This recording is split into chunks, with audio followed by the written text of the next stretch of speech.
God, why is Pact of Life a rare? Why? Anyway, though, out of here, none of these uncommons are really playable. The rare's absolutely not playable. There's like a lot of vanillas in this pack. I think this is the most vanillas I've seen in a single pack to date. There's 1, 2, 3. You get a 4. It's kind of, I mean, it's Rage 1. That's whatever. Flight. I mean, that's solid, I guess. But there's a lot of freaking vanillas in this pack. I think I'm just gonna go with the Boulder Brute. I think it's easily the most powerful card in the pack. If we wanted to go deep into the Sapphire Flyers, we could go with the Phoenix Guard Scout. It's definitely an option, but I like the Wild in this set. I've liked it so far. Both my drafts have been in Wild. I'm digging the Boulder Brute. Servant of Shathak. Shack Attack. That card's solid. If you guys saw what I was doing in the last draft, for anybody that's been here the whole time, I actually had maybe 16 different cards, lots of multiples, possibly even less, maybe like 14 different cards actually, out of the 23, and just like lots of multiples of stuff, so Shack Attack actually would not have fit into that deck very well. Puts a big restriction on the deck. Plus, as I said earlier, even if I'm passing a great card, if what I'm picking is something that answers that card pretty well, I'm happy with picking up the answer instead. It's more flexible, and it doesn't put a restriction on my deck color-wise or in any other way. So I'm happy with the Sapper's Charge. Blood Aura may be an option for that first pick. I think the Boulder Brute is just more powerful altogether. Stargazer's a sweet one if we end up going Sapphire. Could always go for the Sensei. That's just okay. There's nothing wrong with the Sensei. There's not a whole lot of exciting in these packs. It's weird, we're seeing a lot of vanillas. We could go for that Rigid Buffalo again. Already slot ourselves into the Diamond Wild deck. I think if I'm going to do that, I may want to just pick up Stargazer though. Gives us some more options, and we're probably going to wheel the Buffalo. Most people don't really respect him.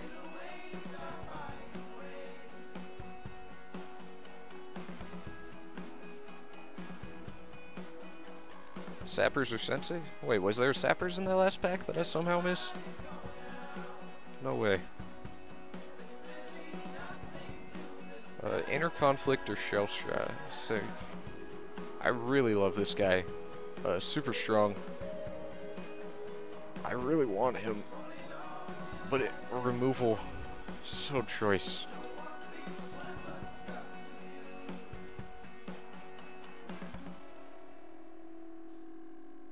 Passing either of these feels bad. I think I want to take the Sure Shot. Conflict? You guys say Conflict? Alright. You're probably correct. I just have a hard-on for Sure Shot that cannot be contained.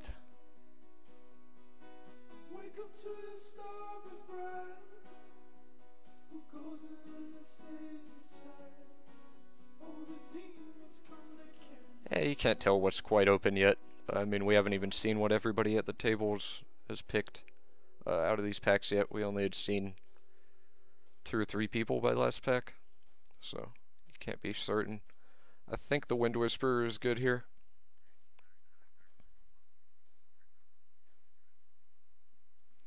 We could go deep on the Briar Legions already.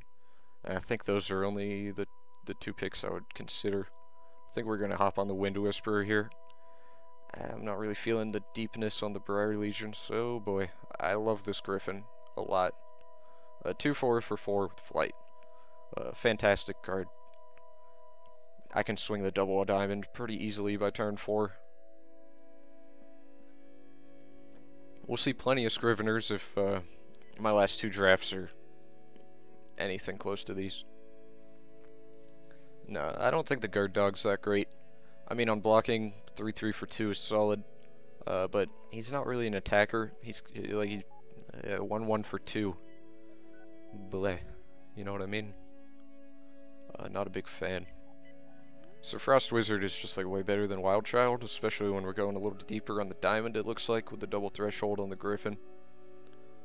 It could come in handy with the ability at some point, if we end up going against the spider like I did in my 2 drafts ago. And I don't think really anything else in the pack is playable that's in these 2 colors. I mean, Darkspire Enforcer is okay for blood. Maybe like Scrap Welder if you're going that way. Wild Child and Frost Wizard are pretty similar. So maybe we should have gone deep on the Briar Legions. I don't know. I like having a Wind Whisperer around. I almost feel like hate drafting this. Like, this is just such a powerful card. Like we could go for the Secret Lab. It's not great. Could still pick up the Briar Legion and maybe wheel the other one still. I'm not really a big fan of the Briar Legions right now. I'm going to take the Corrupt Harvester. It's just such a strong card. And if we don't find a way to deal with it, it could really bite us hard. I don't think picking up a Secret Lab, which is like going to be mediocre and possibly even cut from our deck, is going to be worth passing this Harvester that could completely ravage us. We could pick up an Assault Pot, possibly playable.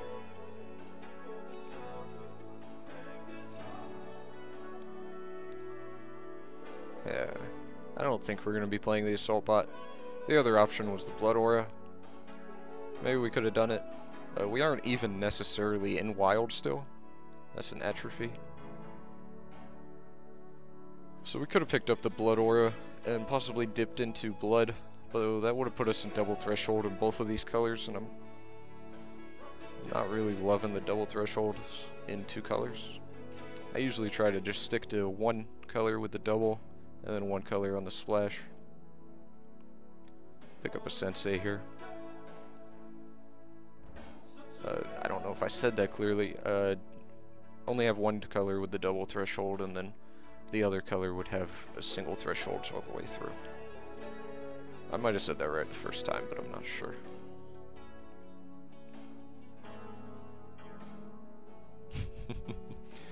I'm not living the dream. Sorry, soldier.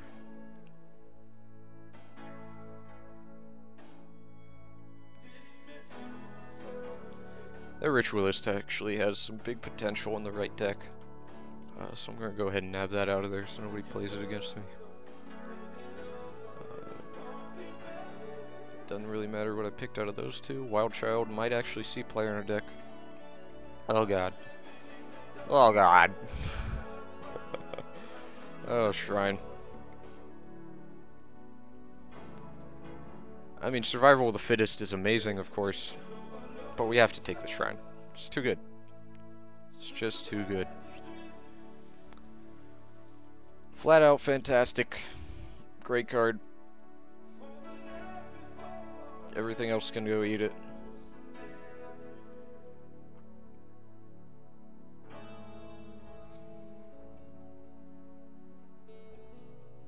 Yeah. Maybe we can get that Survival of the Fittest back, who knows? Oh man. It always hurts to pass a Burn to the Ground.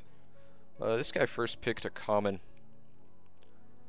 So he's definitely not in Ruby if he passed a Burn to the Ground and first picked a common.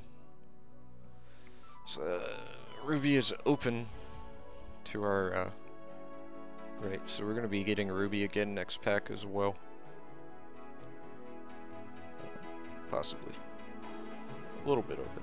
Maybe not a lot. Quick Strider, may want to pick that up. I think it's actually better than the Sensei at this spot. We already have 1 Sensei.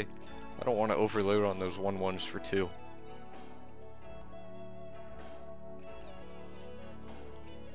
Yeah, I think I'm just going to go with the Quick Strider. I already have a Wild Child, and that last one actually wheeled around a last pick. So I'm probably going to get that Wild Child back as well. Here we could go with Pegasus or Hunting Pack. I don't think the Hunting Pack is good enough. Like, it's okay. It'd be playable if we got it.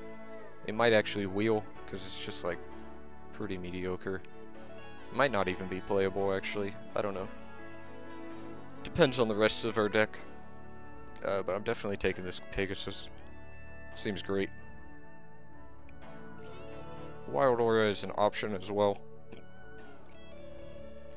I don't think it's good enough not to surpass the Pegasus.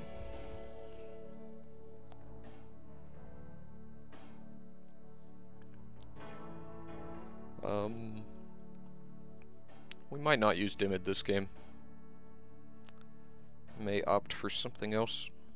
Oh jeez, this is only pack 2. I was feeling so good about these picks, I was like, man, this draft's almost over. But we got a whole nother pack after this one, and this one isn't even close to done. I like Adaptable Infusion Device, actually. Solid card. We actually have like nothing in Diamond or Wild here. The Nature's Range is a sideboard card. We could go Infusion Device. I'm not really a fan of that this early. I kind of just want to take the Buccaneer because I think it's what will wreck me the most out of this pack.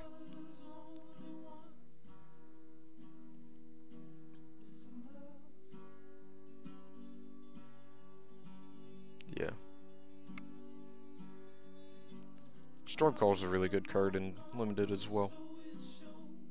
The Atrophy is the only card that's done this all night. It just keeps not showing the card image. Man, more Briar Legions. Why? Why must you do this to me? This is the third one we could have picked.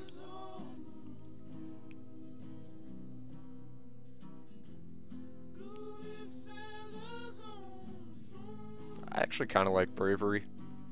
There's a lot of times where that 1 power is the only difference, or 1 defense. It's too late to hop on the Briar Legion train, I think. Sensei's not really doing it for me, so we'll go ahead and pick up a Bravery. That's our first real combat trick, I believe. It's always good to have a,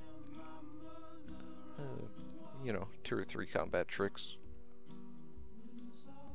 If you can. It's not a necessity, but it's good. Could go for the Tectonic Break.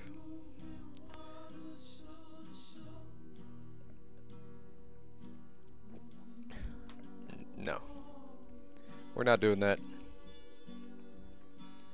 Absolutely not. Militia seems pretty bad. Guard Dog's pretty bad. Maybe Honeycap's playable. Probably not.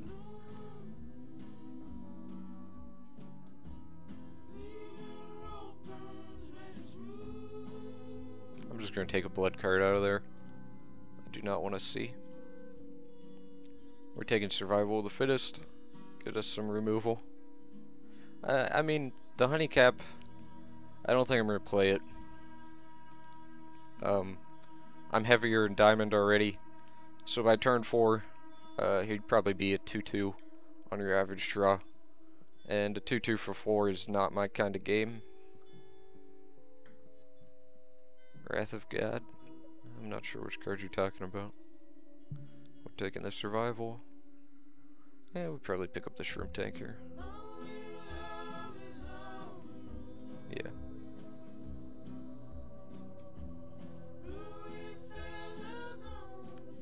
So, I went into this draft thinking I was going to draft a new deck for you guys to see, but I ended up drafting Diamond Wild again. Just kinda, the cards felt like that.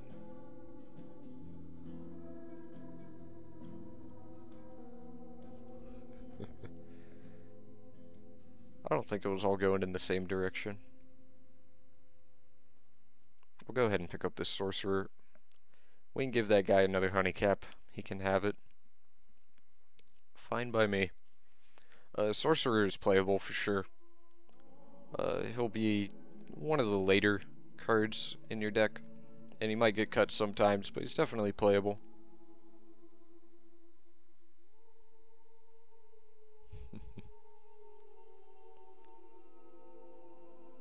See a Mushwaki. Not go in that direction. This incubation slave could actually be a problem. And nothing else in the pack is. So we'll just go ahead and nab that. What are we looking at? 1, 2, 3. I think we want the wild aura. Seems good. Works well with the survival of the fittest as well. Yeah, I know what Wrath of God is. I was just wondering why you were talking about it, because Extinction was not in the pack. Yeah, I've played Magic for about 4 years. Got some solid experience with it. 4 to 5, something like that. I know my ins and outs.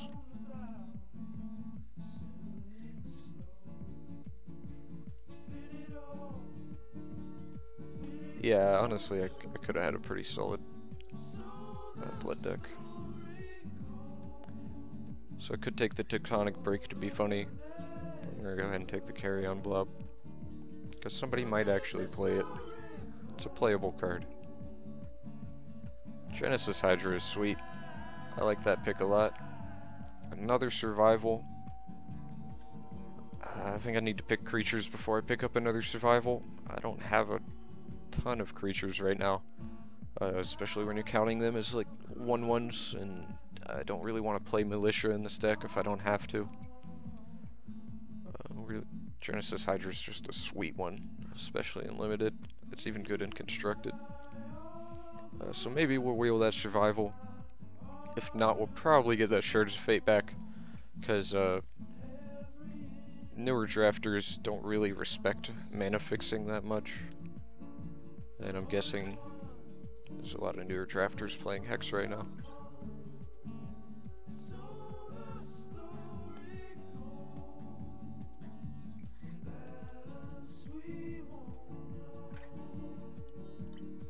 If my opponent wants to kill himself with that, he can be my guest. I might want to pick up this guy. We do not have much at the top of our curve. We've got a couple of weenies, some stuff in the middle, but not a whole lot at the top, which I mean is fine if we've got good enough support in the middle. But I don't know if our support is good enough in the middle. We could always go for the effigy as well if we wanted that. Just have a good old 3/3 for 3 with the wild gem. That might actually be really good. Actually, I like that idea a lot.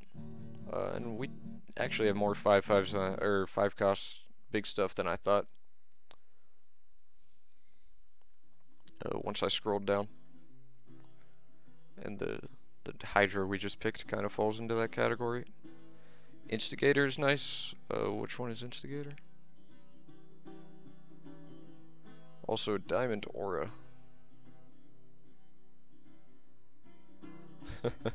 Yeah, it's weird. Sometimes those patches take really long for certain people, and then just like, for me, most of them take 5 minutes or so. But for like Phoenix, he's got to leave it up for like 2 hours or something crazy. I don't understand it. I'm actually a big fan of the Diamond Aura in Limited. Of course not Constructed, but in Draft. I think it's pretty solid. Steadfast is great. There's nothing else in the pack that really excites me. I think this pick is clearly the captain.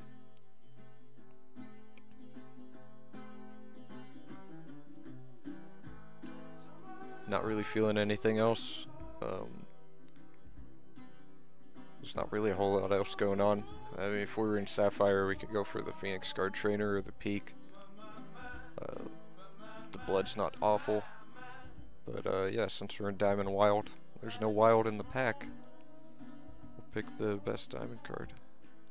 Heroic Inspiration actually seems really good.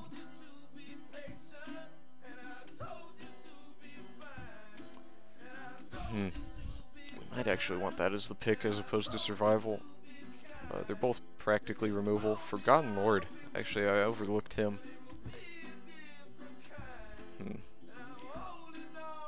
I think we actually want to take the removal over the other stuff though. over the creatures at this point. We've got a lot of creatures going on. We just want a little bit more removal. Our creatures aren't huge this time. I mean, we've got like the Hydra. We've got Diamond Aura and Wild Aura. But I think we want to actually go with the Heroic Inspiration.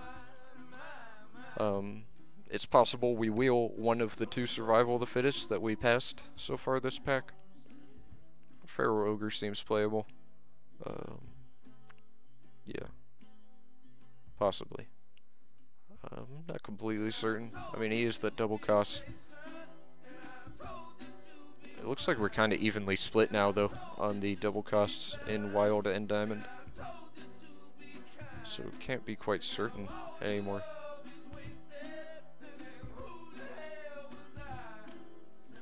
This is what a curve looks like right now. I love the Rigid Buffalo.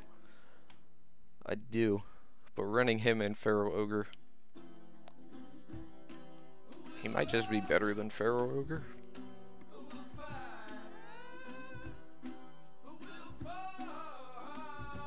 I don't know. Wish I could hide stuff, though. Hide cards I'm not planning on playing. Instead, I have to think about things. There's not really anything else in the pack. I mean, we could take the Bravery, possibly. We get another Pharaoh Ogre here. Or we could go for another 3/3 for 3. Maybe we just want to go deep on the Wild and grab up the other Pharaoh Ogre. Yeah, Blood is pretty open. We definitely could have been in Blood this draft. I think it would have worked out pretty well. But I'm pretty happy with how this goes, too. Or how this is going, rather. Yeah, I think it's between the Effigy or the Pharaoh Ogre. I don't want another Diamond Aura. Yeah. I grabbed the Ogre. I don't know if it's right. Yeah, I probably should have gone for the 3/3. You're right. Especially with picking up that next Survival of the Fittest. I'll tell you what, though, I really like Pharaoh Ogre with Diamond Aura.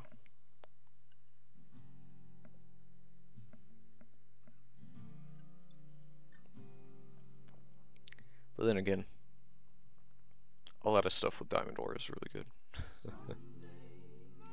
We've already got 2 Senseis. So I'm just going to grab up this Nature's Range for the board. Could definitely come in handy.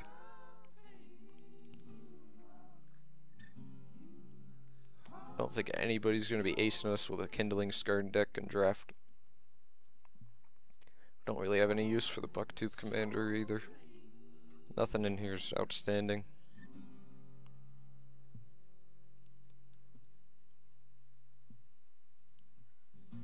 Guess we'll just go ahead and take the only decent card in there. I mean, Skarn's okay, but you're not really going to have that amount of actions in your deck in a limited deck because you're trying to go for more creatures. I mean, there's certainly a lot of creatures in this set, that's for sure. Seen them all the time.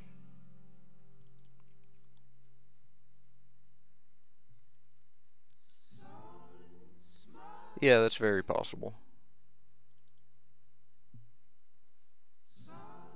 And we did not wield that Shards of Fate that was in our first pick. So tad unfortunate, I guess. Somebody else had the right idea.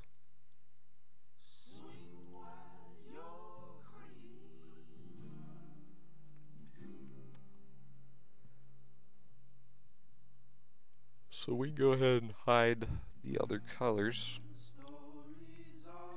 Oh yeah, we picked up a Shrine. How crazy is that? That card's so sweet. So we'll just go ahead and throw all this stuff in there and see what pile of crap we come out with. I'm not as happy about this deck as my last one. I don't think, at least. I mean, we've got like a couple of more prominent bombs, but overall I don't feel like the solidness of the deck is as great, like just the actual meat of the deck. Yeah, I mean, if he wheels it and he was going for that, more power to him. I think with the double Pharaoh Ogre, I do want to take the Rigid Buffalo out. I think we'll just go ahead and make this guy a 3-3. Our Swift Strike 2-2 may not be good enough for the cut. 2-2 for 3.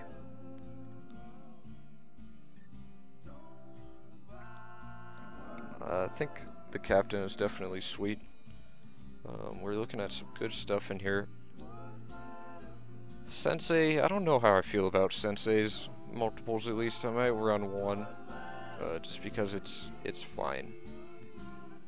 But I don't know if it's ever going to be any more than fine. Shroom Tank might be able to go. Let's see how many creatures we have. We sort this by cost. We've got a really solid curve going on. We could definitely cut a 5-drop and be okay. We're looking at 15 troops, 6 actions, 1 basic, 2 artifacts.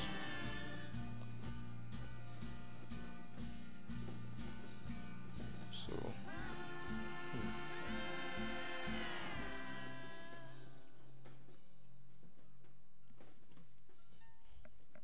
so we need to make 2 more cuts. Get back a guy that was shrined and shrine him again. Sounds sweet.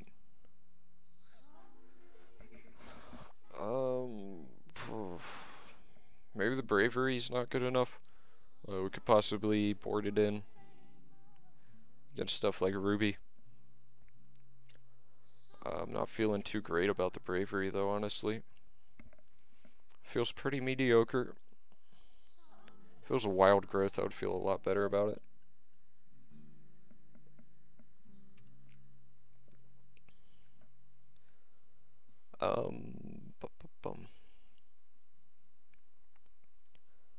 I don't know, what's better, Sensei or Grizzly Bear? Or Shroom Tank? For 2 drops though, what would you say, a 1-1 that draws a card, or just a plain old 2-2? In general, most cases. I'm honestly not sure.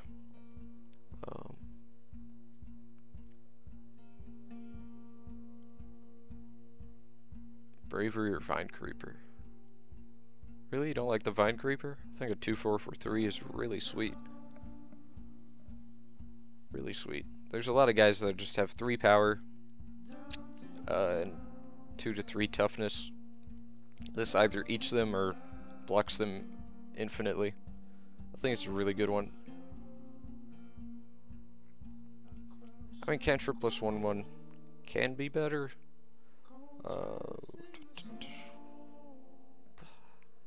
Honestly, I mean, probably in this case, right? Or I could, I think the Shroom Tank is the worst of our big drops as well, so it's a potential for that getting cut.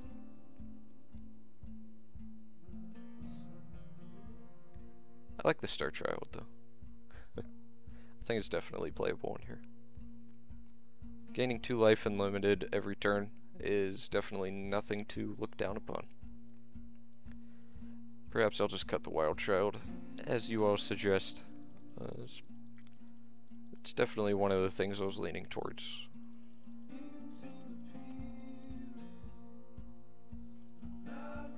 I really wish I had a Shards of Fate in this deck. That's for sure. I think I'm gonna have to go 9-8. I don't feel fantastic about that split. I almost want to go 10-7. But having these doubles up at the higher slots, you might not always hit those if you're just at 7. And I definitely want to get these guys out. This Griffin is just amazing. I can't say enough for how good this card is in Limited.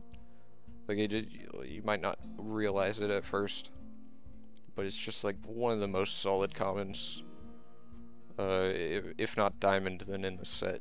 It's just, it does everything you want it to, really. It's just the perfect 4-drop, I think. Maybe not perfect, but Does everything you'd want to in this format, I think. Star Childs and Wild Childs. Now the real question, what champion do you use? Just use something off color, completely use the head games on our opponent. That seems good, right? I think something worth considering, if not in this pool, then in other pools, is just using one eye open to basically give your troops steadfast. But I think I want to use Palamedes, especially since I have the Shrine.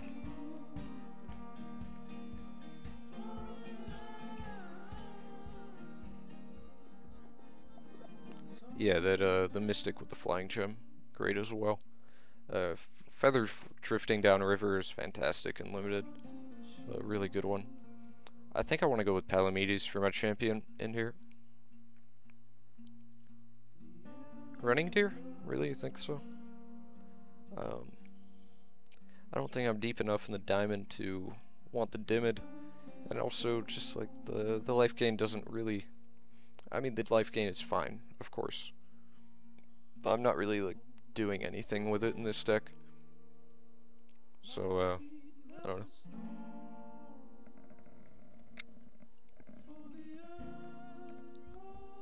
Yeah, Running Deer plus Shrine. Gain 5 life every 2 turns. Or I can give a creature +1/+1 every 2 turns. I like the Palamedes, especially with the Survival of the Fittest, since I have 2 of those.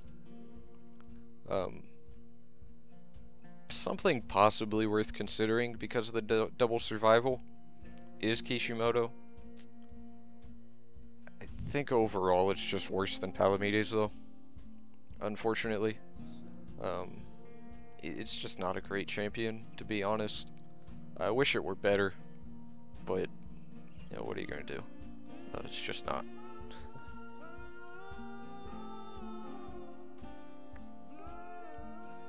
Yeah, that's what I'm thinking, Somnivore. A lot of decent bodies that'll become fantastic bodies if they just get 1 higher. I'm liking the looks of this, actually. It doesn't have a whole lot of removal, like my last deck. I really wish I could have played out that last deck. I think it was easily a 3-0 deck. Just fantastic, honestly. 6 pieces of removal, solid creatures all around. Just a good deck. This one has some pretty solid creatures, a lot less removal. A little better bombs, though, in the form of Genesis Hydra, Shrine. Captain of the Dragon Guard's kind of a bomb. I mean, a 4/4 is really big and limited, and he can get back your other big dudes. If they somehow manage to kill Genesis Hydra, it will have definitely gotten bigger, and you can get that back as well. Or you can always get back littler stuff that has been shrined, or just, you know, anything smaller is solid. If you use Wild Aura or Diamond Aura on any of your stuff, get that back with the guard. It's good stuff.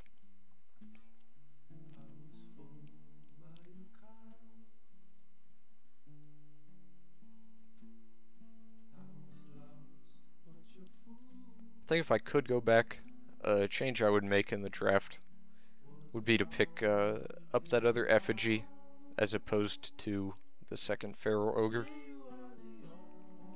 I think the 3/3 for 3 is better than the 3/2 for 2 with Crush, especially only requiring a single threshold over here, as opposed to the double threshold. It really puts a restraint on the mana.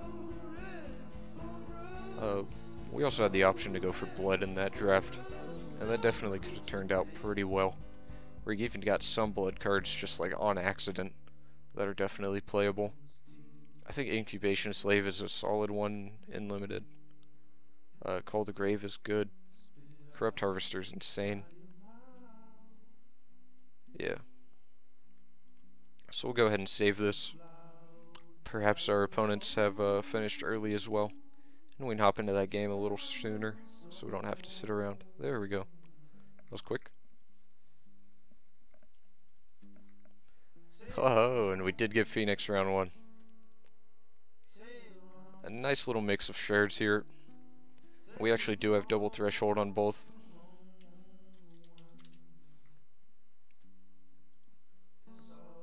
So that'll be good.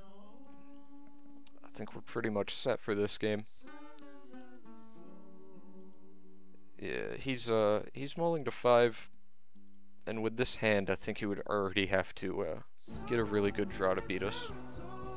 Like, most 7-card hands probably wouldn't do that great to us. Oh, he only went to 6. We'll make sure, we're gonna make sure we play out our wild here as opposed to diamond, because it is possible that we rip a Pharaoh Ogre off the top, and we want to be able to play that on turn 2, if we do happen to get that. It's something to always be mindful of what you could possibly top deck, and what you need to be doing to get in the best position to take advantage of those top decks. That goes for both limited and constructed.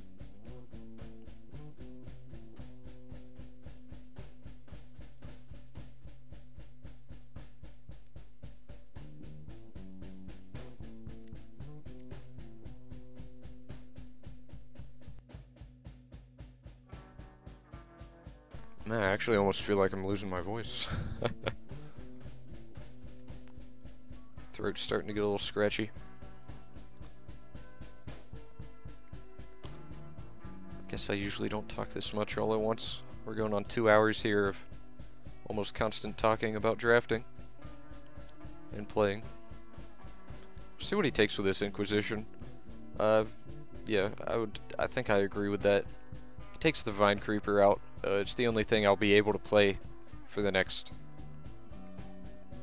3-4 turns, depending on if I get my 5th shard or not.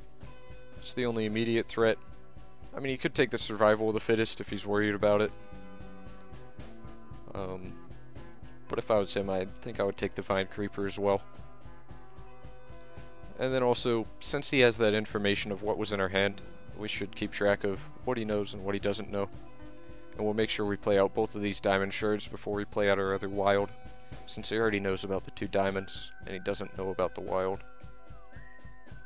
That Vine Creeper would have been doing a lot of work for us right here. That was actually a really good pickoff from him. There's that Pharaoh Ogre. We'll throw him down. We could even use Palamedes if we wanted to, but it's not actually going to save our Ogre from that guy, so there's not a need to. I hope he doesn't have any murders in his deck. That'd be really devastating against our Brute. We do have a Diamond Aura. That'll be a good one to throw onto this Pharaoh Ogre. I think I was talking about how much I wanted to do that earlier, actually. Oh man. Is Phoenix the one that's deep on the Briar Legions? That'd be fantastic. He decides not to attack with his Enforcer, actually. It's an interesting one.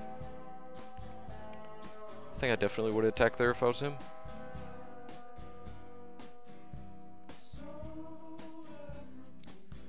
So we're gonna go ahead and put Palamedes on this guy. And then I'm gonna have 5 mana open and swing in. You saw me zooming in on the Diamond Aura. I was making certain that it was a quick action. I don't play with it too often. I'm gonna lose out on Steadfast on this guy this turn. But what I'll be gaining is a surprise factor. Possibly he'll go to trade with this. And I'll be able to get that pretty good.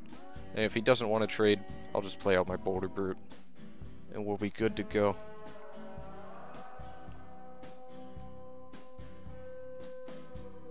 With how many legions? Or did you not mean to specify? See an asterisk and an exclamation point. I don't know what number that is. Unless you're holding shift and you meant to say 81. And that's a holy shit ton of legions.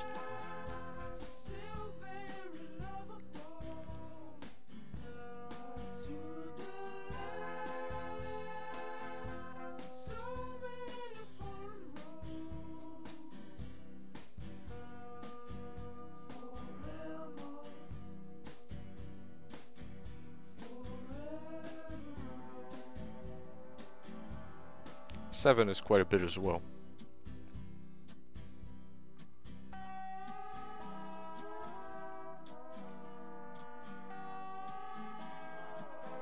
We're looking pretty good right now. I'm actually going to be able to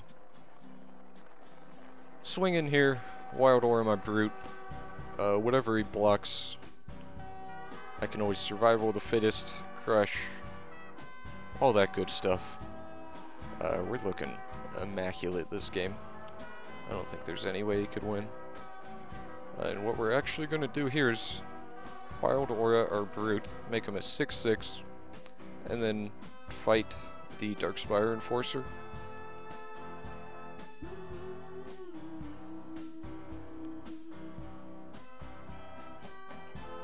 And we're still going to crush over for the 4 damage from our Feral Ogre. And it's going to be real nice. That's 10 damage, or 9 damage to his face, and he's losing his Sensei. The best thing he could do is play another Briar Legion. But still at that point, I am just so much bigger than him. And I have a Diamond Aura to get my stuff even bigger. And have Steadfast. The game's looking over. He already said GG in chat, even though he has 5 cards in his hand to my 1. My board state is just a lot bigger. He does have a terrible transfer. He gets the Ogre out of the way and gains 4 life, but it wasn't big enough to deal with the Brute. And I'm going to be able to put Diamond Aura on the Brute next turn. Get in for 8 damage and Steadfast. Definitely looking good. And another Survival, just in case. Because why not, you know?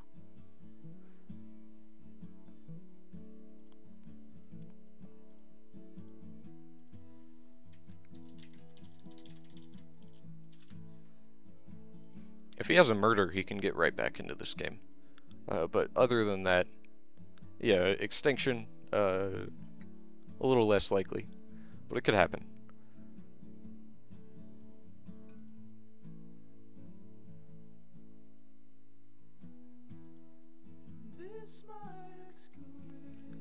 And you could say, hold on to that Diamond Aura there. For one, don't let him see it, so he doesn't know about it in the future. But also, he could end up murdering that, and then I would lose the stuff for it. But I wanted to make sure I had him dead in 2 turns. I didn't want to give any leeway for him to come back into that one. And with just the 6/6, he wasn't quite dead in 2 turns. He was at 13. And he had a blocker out. So went ahead and made it an 8/8.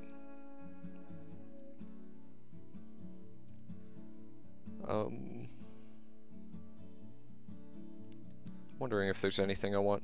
I think I might actually want the Wild Child, as opposed to the Sensei in this matchup, just because it looked like he had a lot of X2s.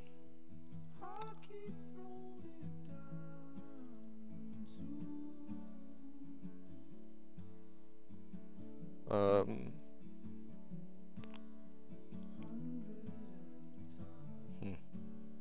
think the Stargazer would be nice, actually. We'll keep that in. We could go for the Bravery. I don't know, I have X2s and he has X2s. And if he has like 3 2s like he had, the Bravery isn't actually going to do much for my X2s. As we saw with Palamedes, it wasn't really going to do much for my Ogre at certain points in that game. And Bravery is basically Palamedes activation. So.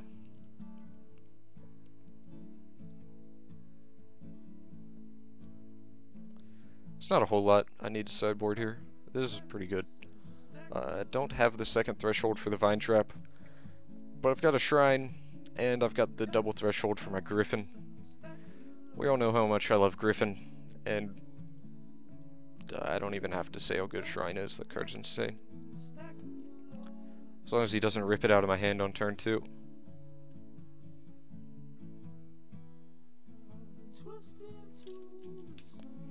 And we picked up a nice Effigy there already. That's a good one. We only need a single threshold to make that a 3/3. He does have Inquisition, so it's definitely likely that he could rip that out of our hand right away. But still, I think that's okay. We'll have a turn 3 Effigy. which is a 3/3 and turn 4 Griffin, 2/4 flying. Always good. Not upset with those at all.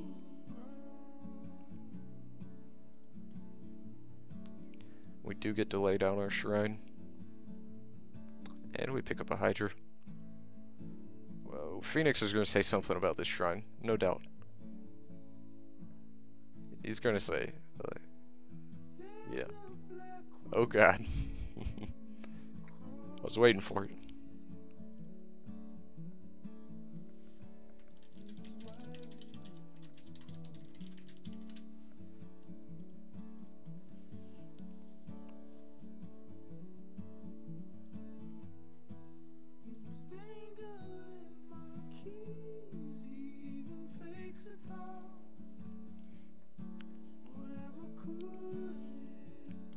So we'll see what the shrine does next turn. It's just so good with literally everything. So he knows about that wild shard. So we'll go ahead and put it out. We go right up to being able to use Palamedes this turn if we want to. So we could either put out a 4/4 or a 3/5.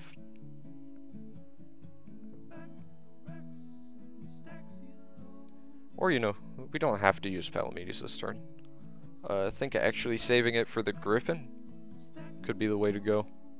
Make that a 3-power flyer. That's a very real threat in the air. The new mutate makes it so instead of doing the power toughness flip, it just gets -1 attack and +1 toughness permanently.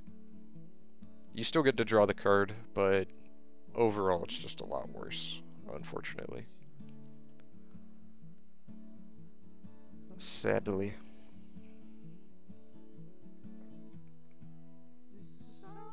$3/5. I assume you mean the flyer now. So Diamond Aura is cheaper. He does know about it though, because it is revealed. So he knows about that trick up my sleeve. I could just go for the Genesis Hydra here if I wanted to. Or I could go all in on the effigy. And just beat face with the Diamond Aura. It's not a terrible plan.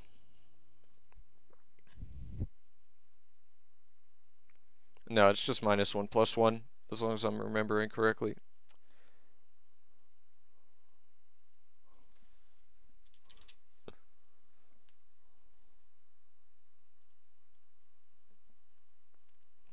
I just have so many great options. Not to sound like a douche, but I have everything.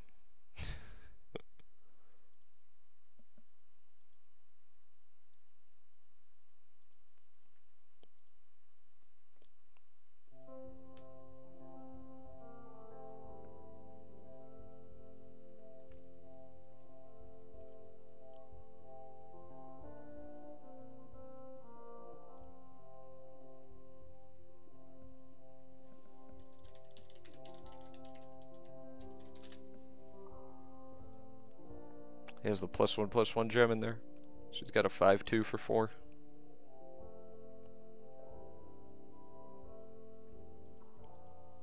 I mean, he's still playing. He's at 22.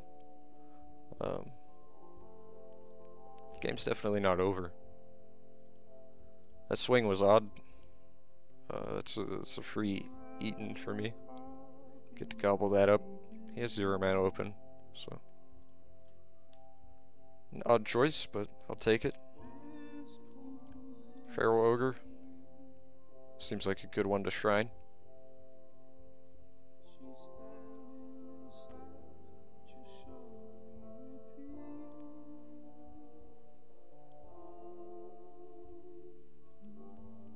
Might go ahead and throw the Diamond Aura onto the Griffin.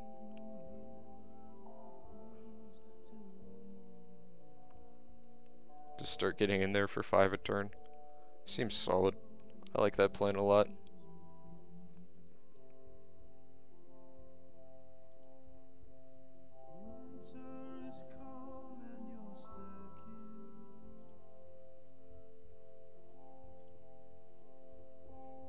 I won't get in with the effigy. There's no need to, and I don't want to accidentally run the risk of, you know, taking 5 and then just dying out of nowhere to nothing. No need to. We're in a very comfortable position with this Griffin, and even if he finds an answer for the Griffin, we've got all these things in our hand that are fantastic. I think the worst of which is the Vine Trap. I mean, all these cards are fine. I wouldn't call any of these cards in my hand bad, for sure. I would probably drop the Ogre if it wasn't already pumped from the Shrine. But as is, yeah. He doesn't have a bad deck over there. Mine just is pretty damn sweet, and I drew Shrine and overall just a bit better. He got stolen on 3 for a turn or 2 as well. That's never fun. Now that I've got these other dudes laying around, I don't mind swinging in with the effigy. If he wants to trade, so be it. Or he can just chump with Shroom Shah and some Battle Hoppers all day.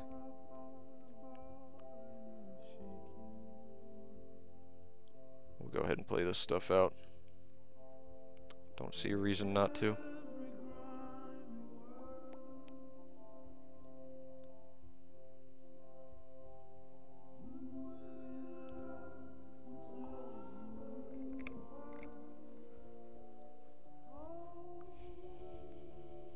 He's got a Harvester. Glad I picked up one of those. Him running around with 2 of those could actually be a huge problem. He's actually not out of this game right now since he just put that Harvester down. Well, actually, Effigy's an artifact.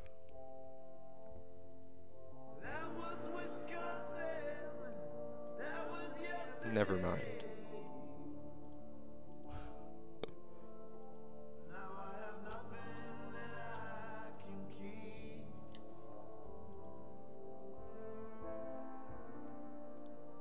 Said GG, no reason to continue. I don't think it was quite over. I mean, actually no. Yeah, since the effigy could block the Corrupt Harvester, he's probably right. Yeah. So we're actually the first match to finish. I'm gonna go grab some water for my throat.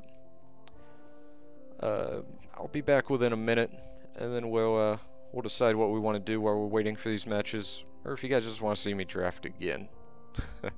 We'll see. I'll be back momentarily. I'll see you guys then.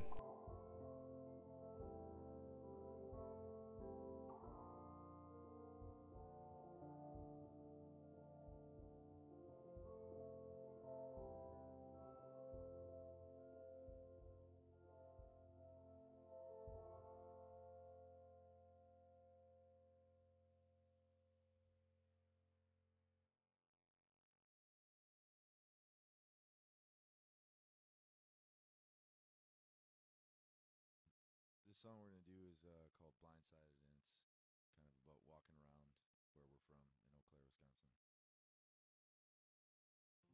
Back down, down to the downtown, down to the lockdown.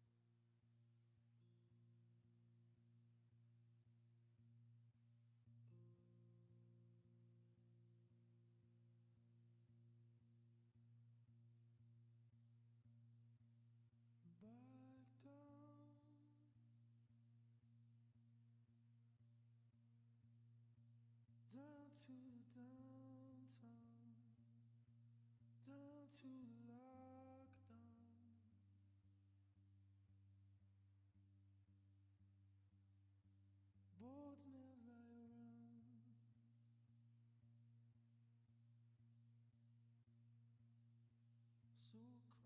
crouched like a crow, contrasting the snow for the ain't got me. I'd rather know, 'cause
Hello.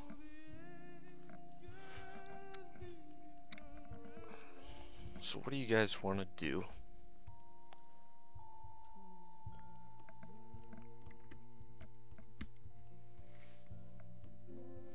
Yeah, that effigy was actually really good there. I like that +1/+1 gem in it quite a bit. 3/3 for 3.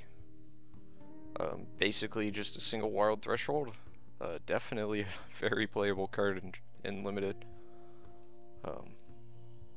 Yeah.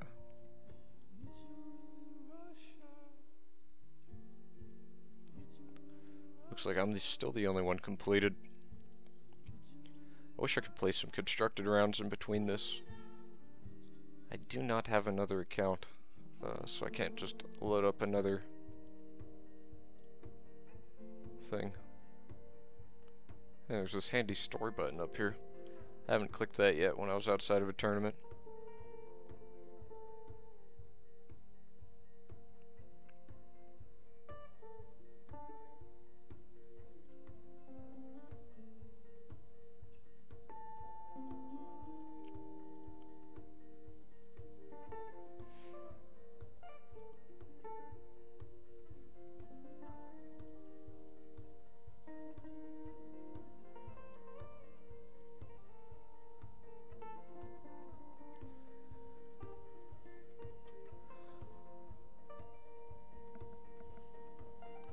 So yeah. You guys fine with waiting until the next one? Or should I start up another draft here? And then just play one match? I'm a little sad we finished a bit early on that match. It was funny. The one time I was drafting off stream earlier today, my match was the last one to finish in both rounds. And got to go straight into the next round. But when we were on stream, we ended up just sitting here for a while doing nothing.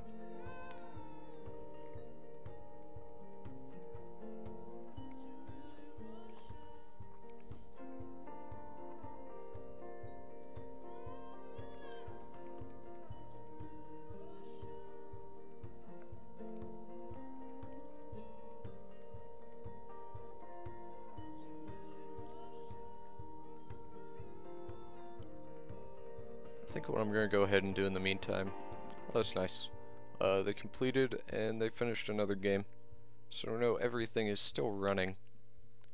It's just, you know, and they're going into another game as well. Sweet. So both those guys are in their last games. I'm going to go ahead and pull up this this game that I've been playing. Hopefully it doesn't burn anybody's ears when it comes up. Oh no, the sound setting's saved.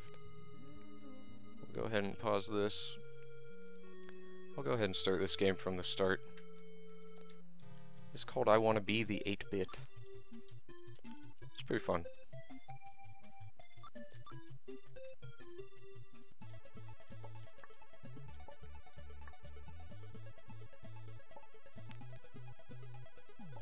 Just a regular old platformer. You gotta jump around, dodge stuff.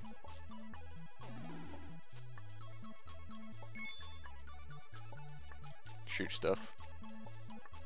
I'm actually lagging a little bit. Maybe I have too many programs running. It's weird.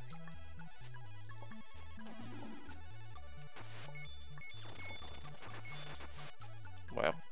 Yeah, I'm actually lagging quite a bit. Wow.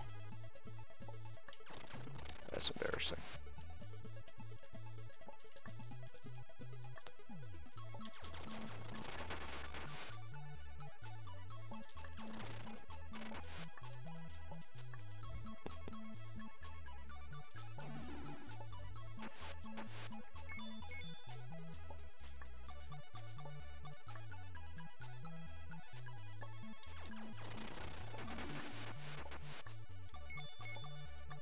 Whoops.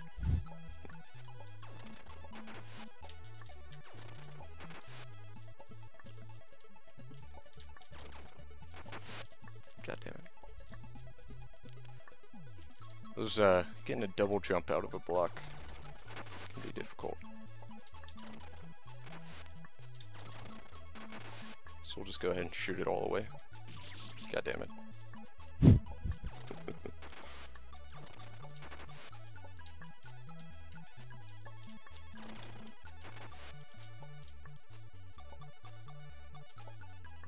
I'm not great at these games, but I do like playing them. I should have remembered that.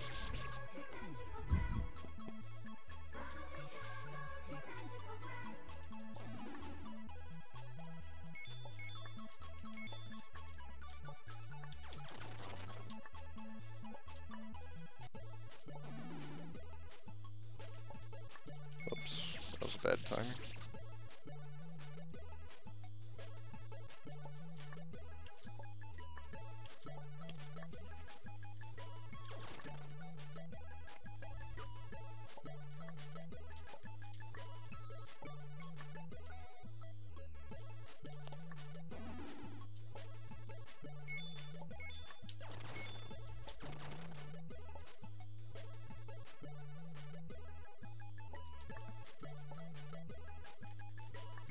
God damn it.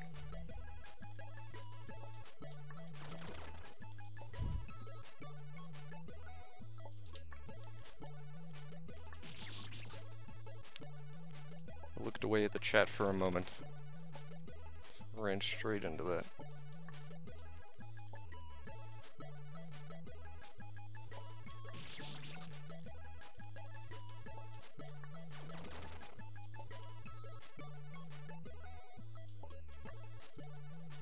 I'm not jumping high enough.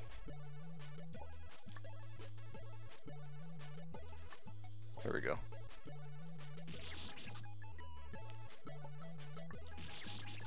Having to go in between those. Gotta be good, which I'm not.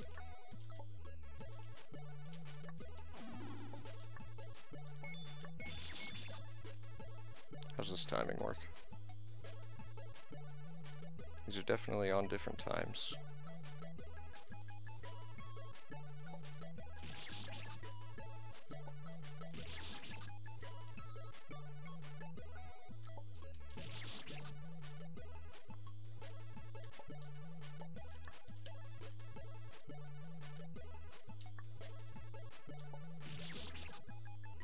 Fantastic.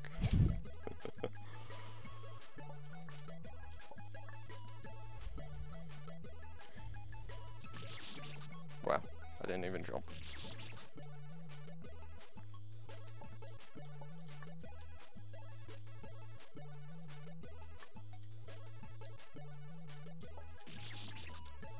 Just trying to jump in and jump out. Wasn't fast enough.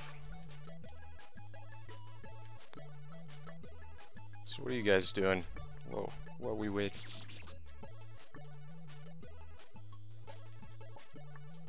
Having a good night? Chat kinda died as soon as I pulled this up.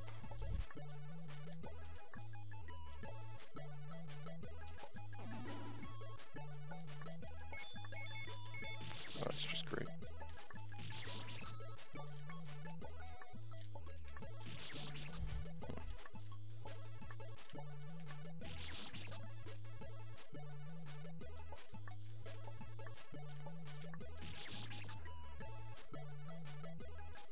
Gotta look at this to find the timing.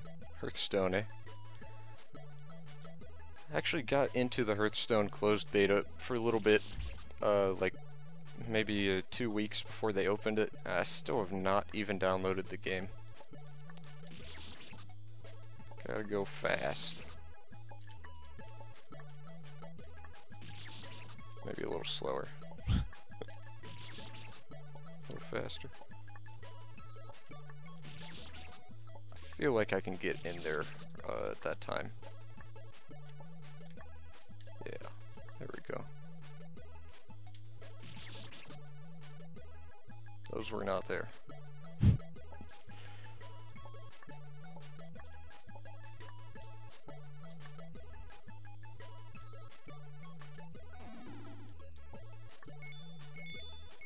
You like Hearthstone a lot? I've been told I should try it out.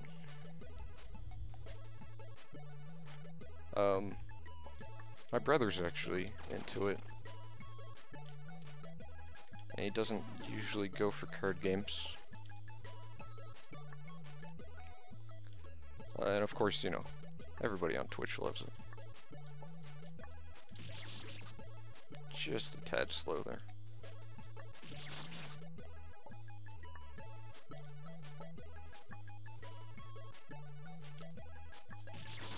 Wow, why am I running into that?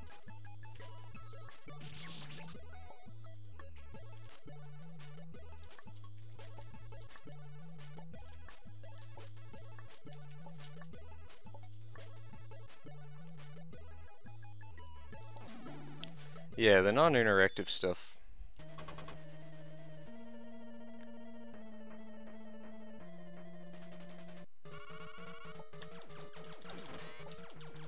Get to fight Ronald 3000. I think he's shooting donuts at us. Can't quite tell.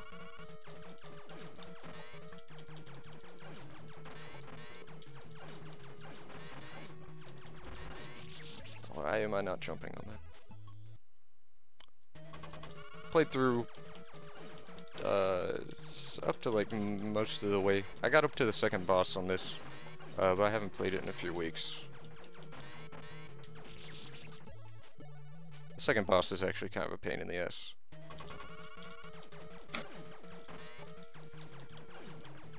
It's funny, I was able to get this guy on the second try on my first run through.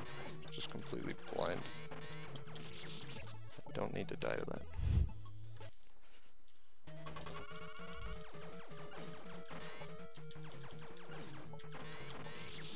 Wow.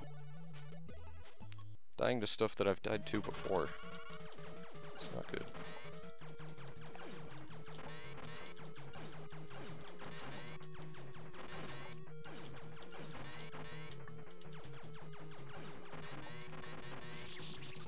Like, the problem's not dodging that. I could do that easy, but trying to keep shooting while dodging is where you run into the problem.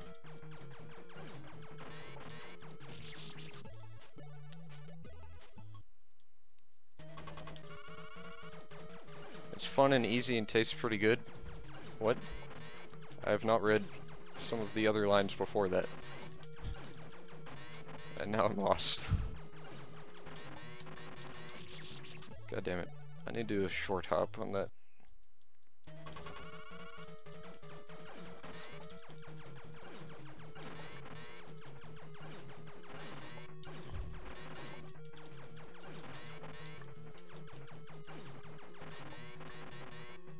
There we go.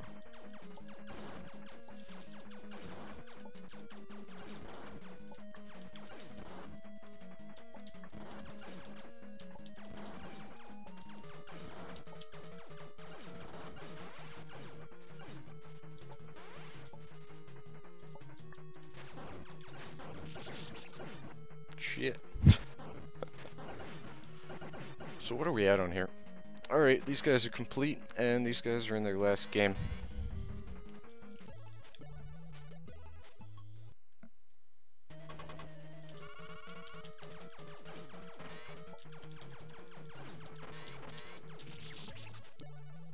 Actually forgot how the beginning of that went, because it's been so long.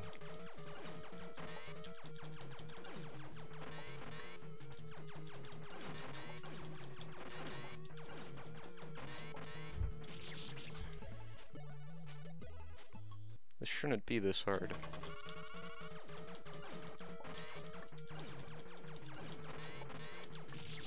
Why?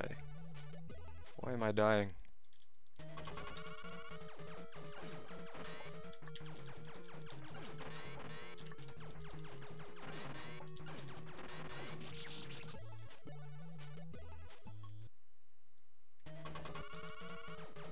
Yeah, of course there's some depth in Hearthstone.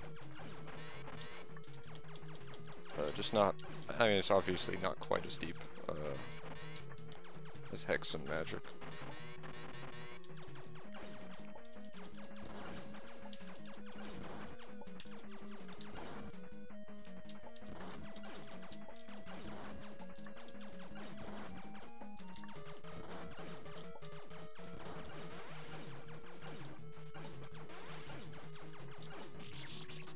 too high.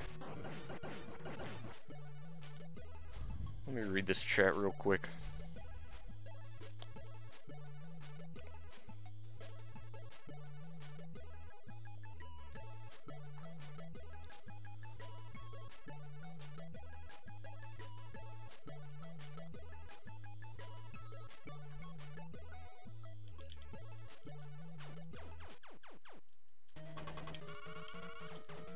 I cannot offer any value to this Hearthstone conversation due to the fact that I've never played it.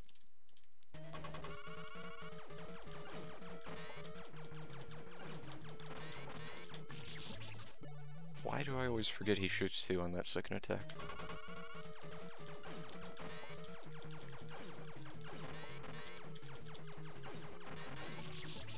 What am I doing? This really isn't as hard as I'm making it look.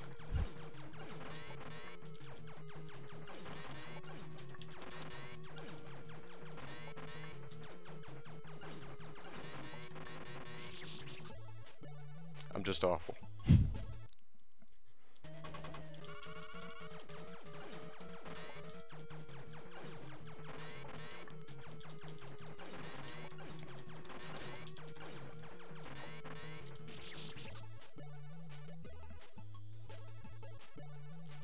You know, skipped your second main? Yeah.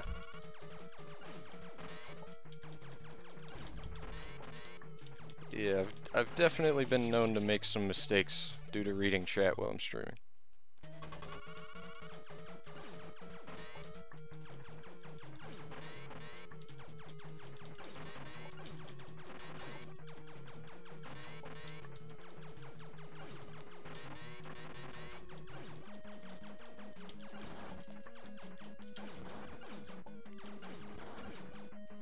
Oh no. Wow, I went way too late. That was like the worst thing to possibly die to. Easiest thing to miss in the whole fight.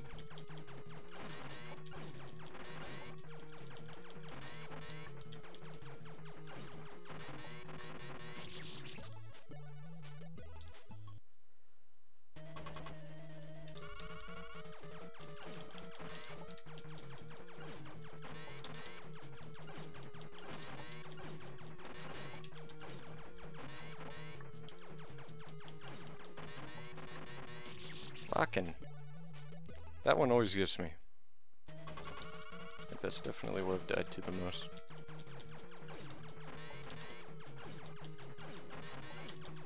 Oh hey, we're in our game. Good thing I died. I think actually once Hex launched, I stopped being able to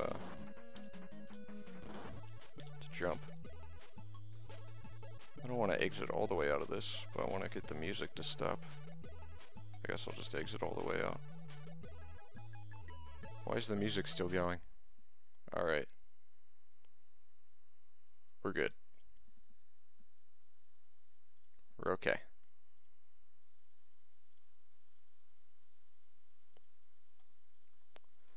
Now we can put some music back on.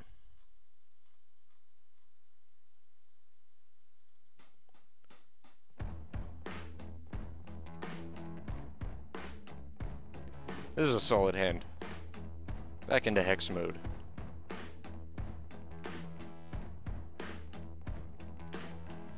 Very solid. Once again, we'll make sure to lead with that wild. Just in case we pick up our Pharaoh Ogre. We want to have that double threshold on turn 2. We're not running our rigid buffaloes this time. Our mean murdering machines. Those guys are in the sideboard. This guy's running the Squirrel Champion, I just noticed. Alrighty.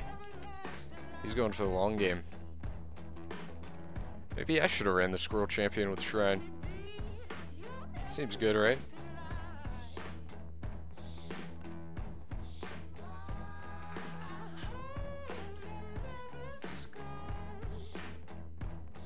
I think I want to play the Frost Wizard as opposed to the Sensei.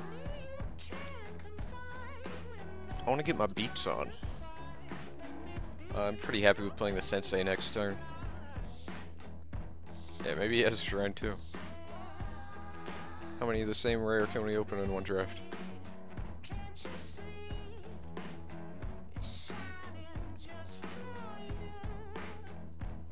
Yeah, I don't think I'm wanting to play the Wind Whisperer next turn.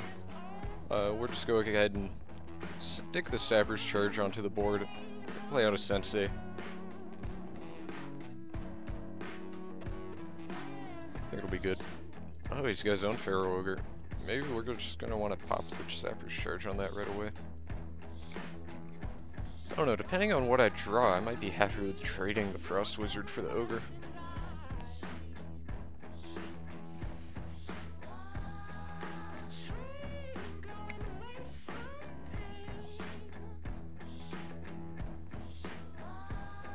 That Brood will go well with our survival later on.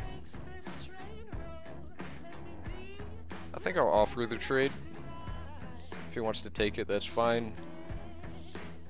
If not, I think I'll blow my Sapper's Charge on it.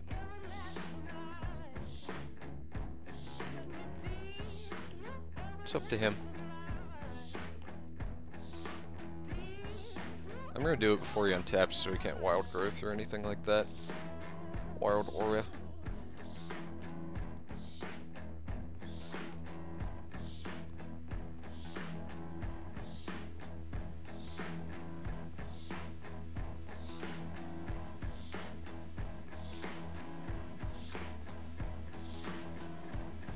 And that beast is gone forever. He got voided. So I have the highest of wizards.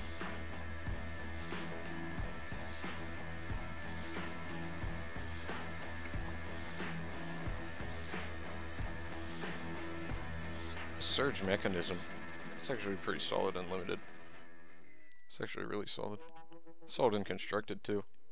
No jokes.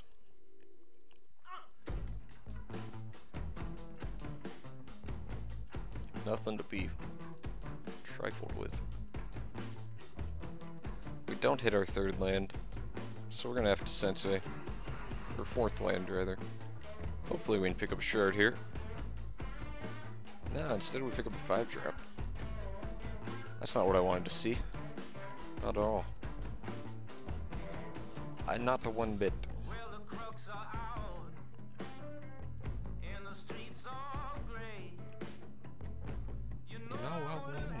Any other way.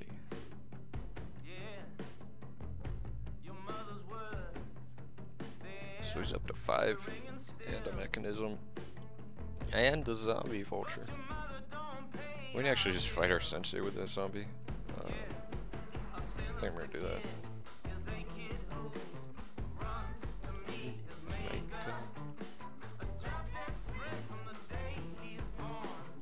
And make my Frost Wizard a 3/3 and start getting in the beats. Hit the beats.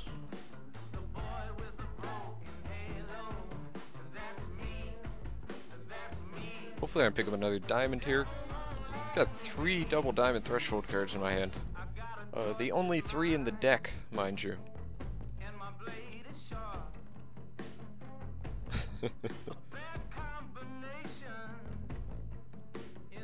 And I happen to draw all 3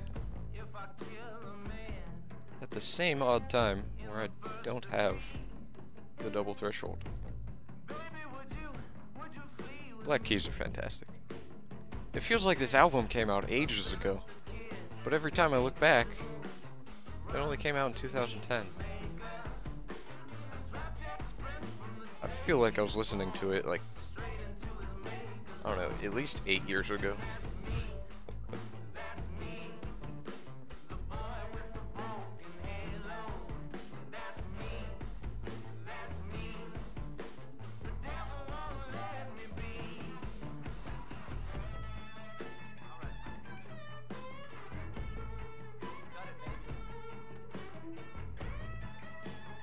Yeah, this is on Brothers.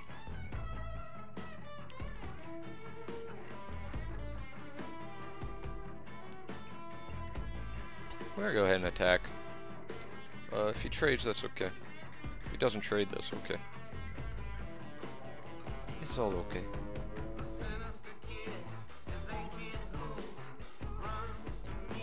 That's a fine trade.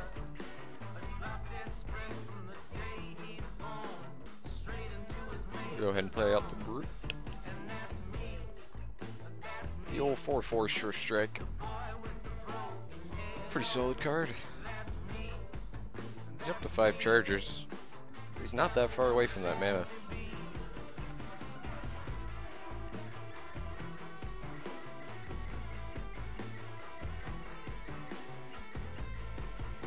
Jeez, another zombie vulture? I even drafted one of these. I'm not playing blood. There must have been a lot of zombie vultures going around.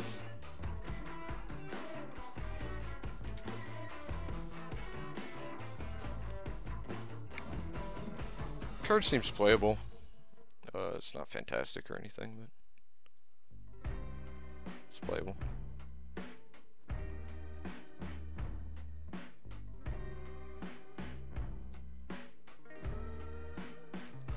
Definitely go ahead and attack in here. I think we're going to play out the Sorcerer second main phase. We could go for the Griffin. Just completely stop everything to do. But the Sorcerer is more in the offensive. And since he's at 9 and I'm at 20, I feel comfortable being on the offensive.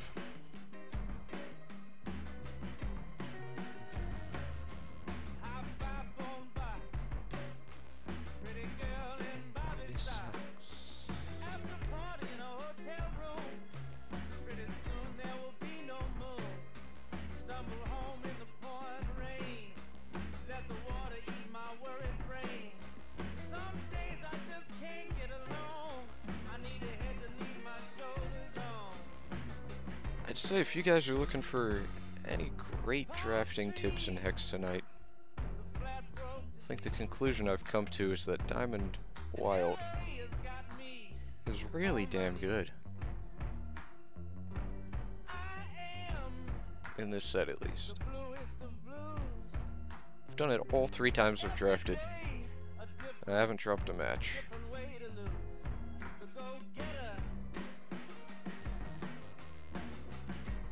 Though to be fair, last time was cut a bit short.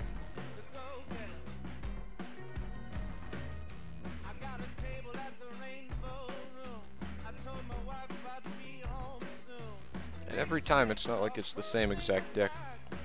It's just a couple of solid cards that are the same, and then just good stuff.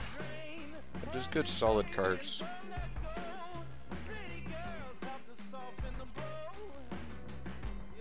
Of course, he attacked with the zombie because he knows he can't block.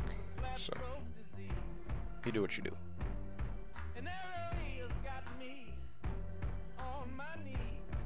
Just don't go Diamond Wild if you're in my drafting pod. Because I'd like that. I'd like to go Diamond Wild, if you don't mind.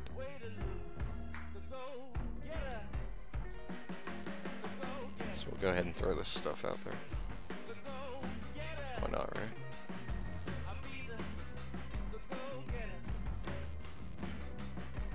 We don't need to show them too much. A little bit out there.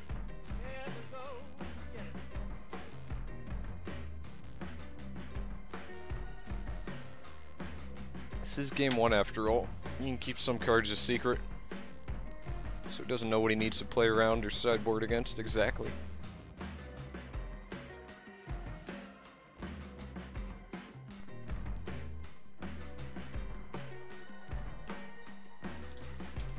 Yeah, he gets a Sensei. I mean, it'll get him another draw, but I think Extinction is the only way he could possibly win at this point, and he drew a shard. Oh shit, he got his Mammoth. Maybe I should have played the Wind Whisperer. I did not realize how close he was to that. Boy. Well, actually never mind. I still get to hit him for a minimum of 3. I'd tap down the Mammoth, get in with everything else. Everything. So yeah, thought he might have bought himself a turn, but he didn't. Sorcerer for the win. the overcasted, still pretty solid guy. And of course, we won't sell him the Diamond Aura. No need for such a thing. So.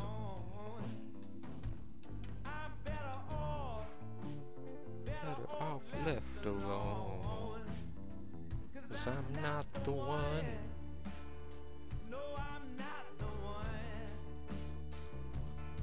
So we'll be going on to game 2 here.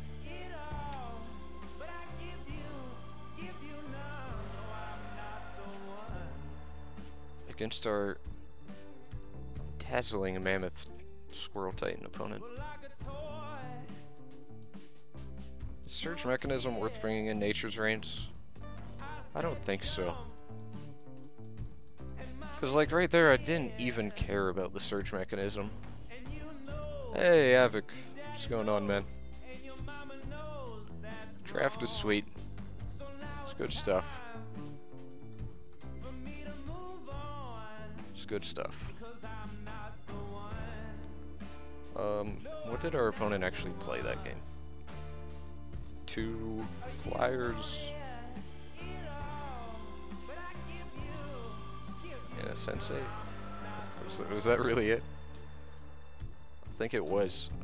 Quick Strider might be solid. Do we want to take anything out for Quick Strider?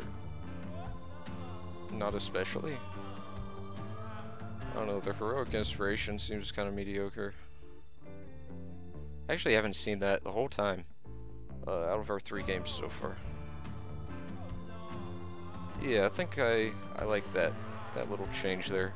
The first strike's going to be sweet against his X1s and X2s.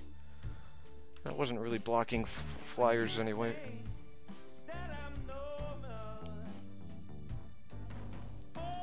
Solid. Got double thresholds of both colors. And 3 playable cards, so. Well, not quite playable. It's 2 5-drops. So there's a slight chance I won't be able to cast these cards. Unlikely. 'Cause I'm not the one. No, I'm not the one.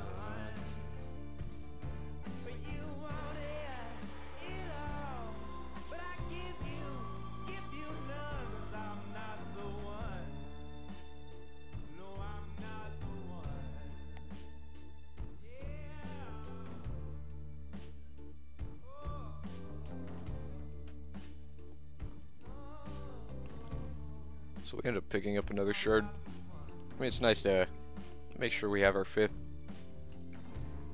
But we aren't really doing a whole lot for a few turns. And I have a feeling his late game might actually be better than ours, with his Mammoth Squirrel Titan over there. I don't know, he didn't really have much else. I mean, he has those 2 zombie vultures.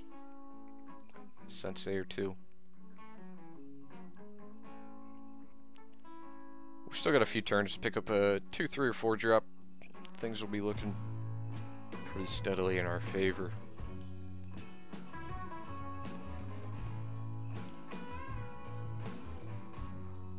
That's a solid pickup. Plus we've got a survival of the fittest. Take care of whatever threat arises. I've been liking the Palamedes in here. I think I'm pretty glad that I went with that choice for a champion.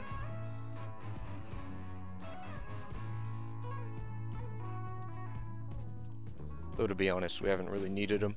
Well, he's just kind of been the icing on the cake. Deck's been performing quite well. Would have liked that last turn.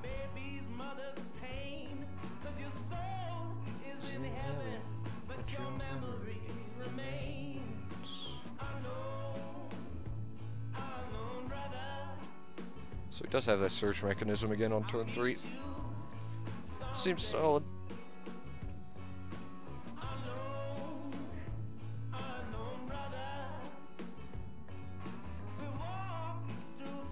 probably end up using the Palamedes on the Boulder Brute. Just so I can take care of pretty much anything with my survival.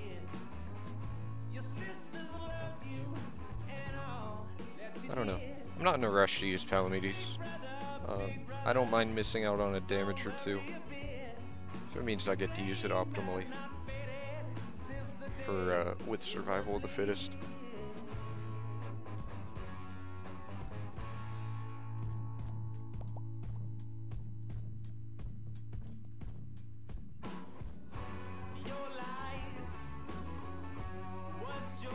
Have you gotten any drafts in yourself, Havoc? I know you were real excited for it.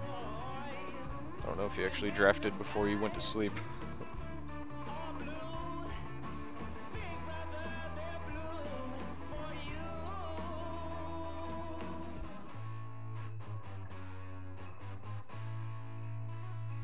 I thought he was doing something, but he just likes to use the search mechanism in response to stuff. That's fine.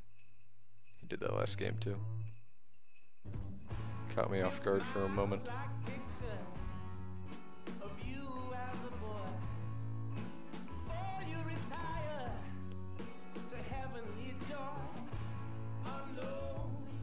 He's got 6 mana this turn. That's where a lot of the bombs of the format sit at the most. Some of them are at 5. I see. This thing's pretty bad. It can't block, so I don't care about it at all. I think this is a pretty unplayable card, by the way, for anybody wondering. For their future draft or sealed play, or constructed for that matter, if for some reason you were thinking about that. Not being able to block is kind of a huge deal.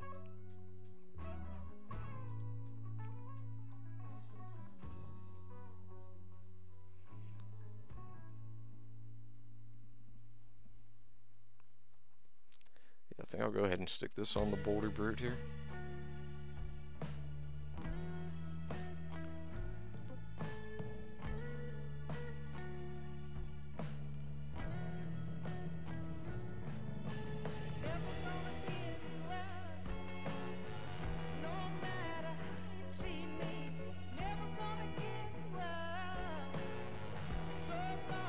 This is round 2 of this draft, by the way. For anybody just joining us, or if you lost track. Round 2, game 2. We took the first game pretty handily.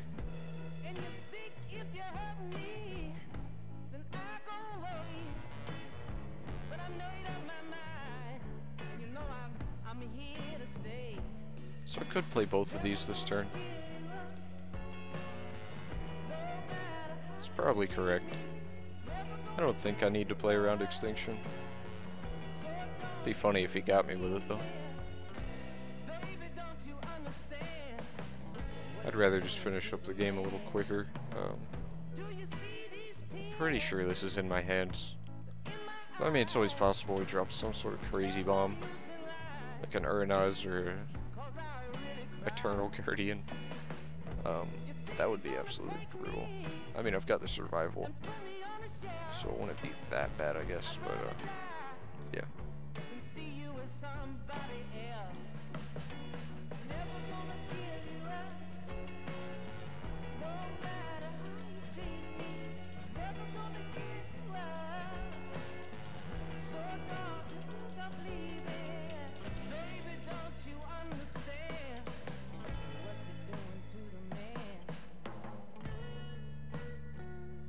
So I'm completely fine with getting hit for 6.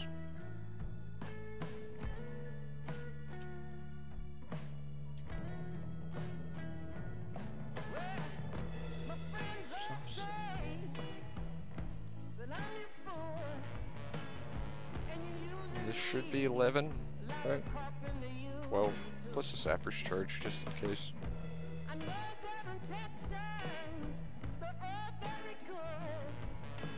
Unless he's got a murder for that Boulder Brute. Boulder Brute's so good in Limited. Really. This guy right here might be one of my favorite cards in Limited.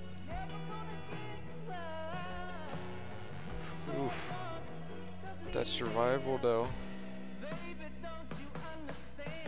that's fine. Do I even want to bother with a sapper's charge on that horse? I guess if he has a life siphon, could actually be a problem.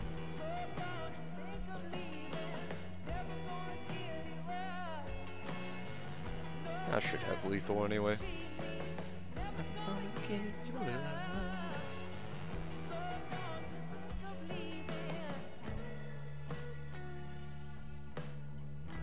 Yeah, I don't want to end up just dying to a life siphon. So we may as well clear as one threat. Call it a game. We do still have the finals to play.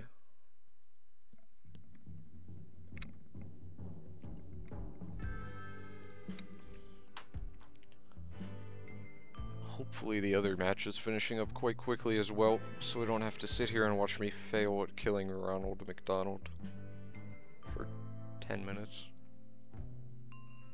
Because I know I don't want to see that.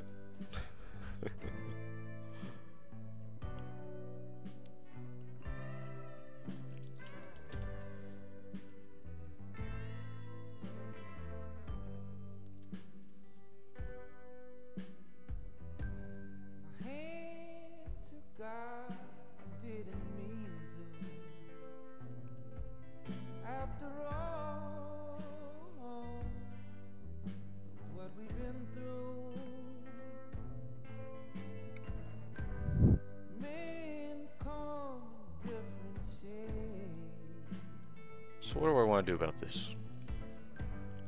Just swing in for the win? Yeah, we can do that. We can certainly do that.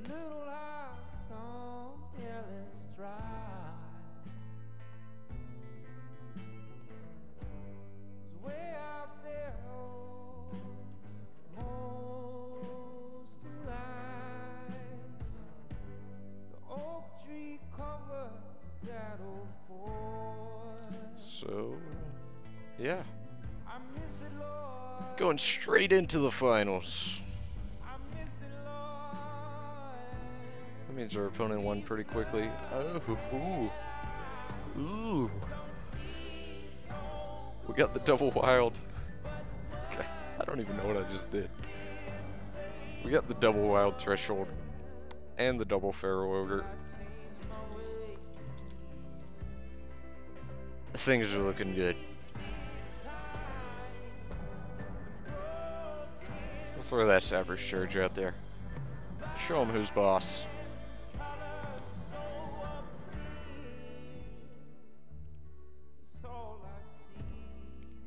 Gotta assert your dominance by sticking your sapper's charge on the board turn 1. Oh, is this how this guy won? Ancestors chosen.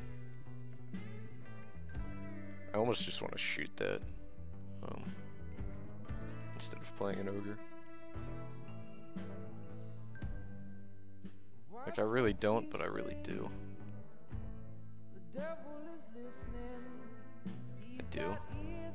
I can't beat specters. Who am I kidding? Specters are not going to get beat. Brother, once you go to him, it's your soul. You can never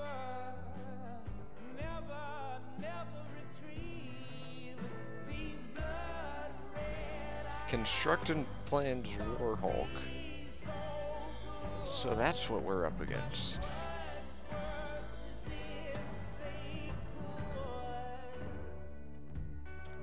Well, hello, Mr. Artifact Deck.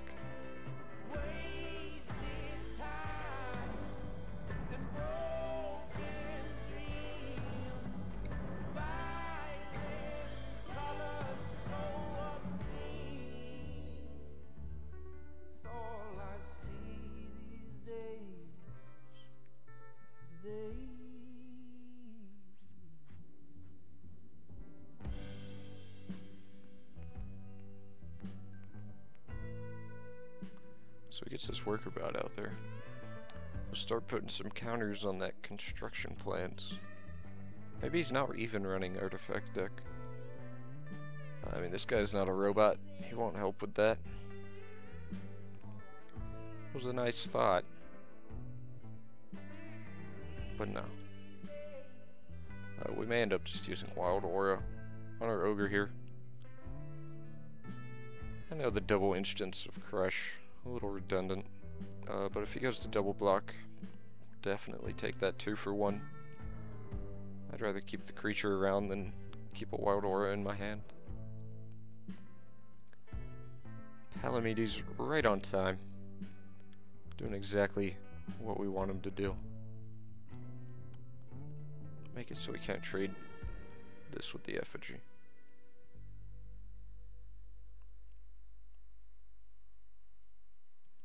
He doesn't block, so that's even cooler. That means we get to play out our other Ogre. I don't know about you. Sounds good to me.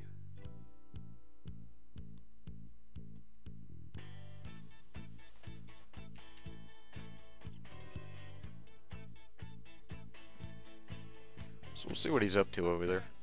Right now it's not a whole lot, but things could change. I mean, he's getting up to 4 mana. He's gonna have a lot of options. 4 cards in hand. He's got some stuff to do, possibly. Gearsmith. I wonder if he's gonna hit anything.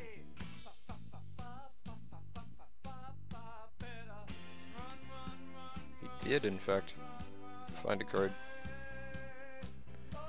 It was an adaptable infusion device. Gets to play that out for 0 due to the Gearsmith's little buff right there. This is really fantastic art, by the way. I like it. I like it a lot.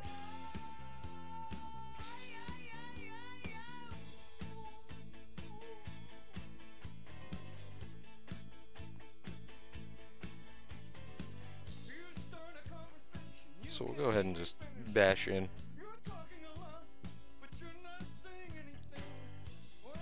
And however he blocks, we'll blow him out with the Wild Aura. I don't think anything could go wrong. I mean, he's got 1 mana open for burn. But I didn't see burn last game, or wait, no, this is game 1. Shit. But he doesn't have it. We got this.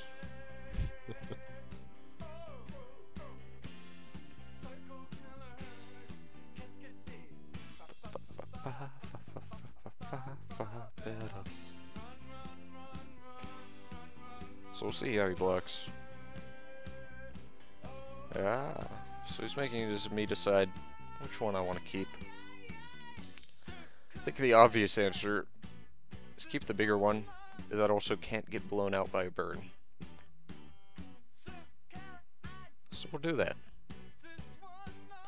I mean, it's obvious, but I don't think you can do anything about it. So. And plus we get to trample over a solid 5 damage, I believe, if I know how to math. Yeah, there's the burn. We would've got blown out super hurt if we decided to use the Wild Aura on the other dude. Psycho Killer. Oh, that's neat. He actually forgot to tap that guy last turn. First turn. Or no. I didn't see the 1 counter on it. I guess it doesn't show the counters at all until you zoom in. So he is up to 3 counters on that. Interesting.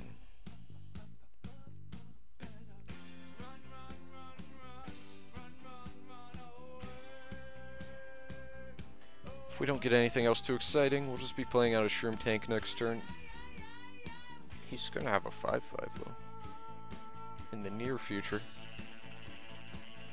If he gets 1 more Dwarf or Robot out, he'll have it be able to attack next turn.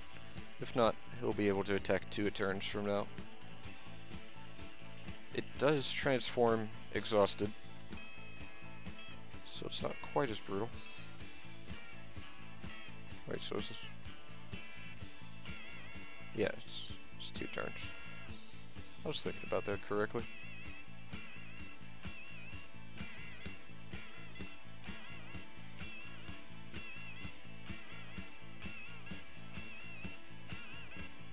The survival's not terrible, I guess.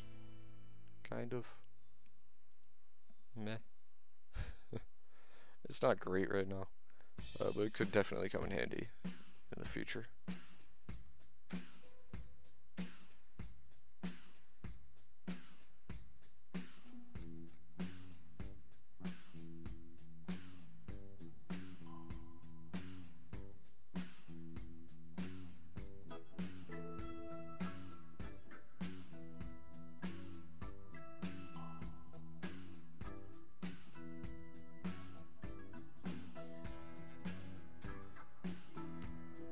I like to get a little funky in here sometimes.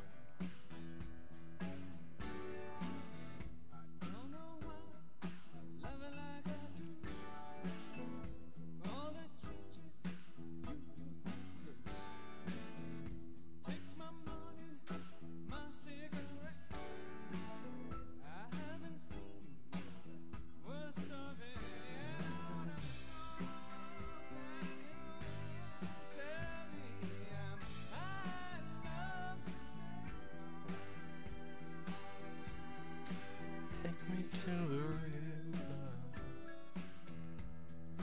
drop me in the water.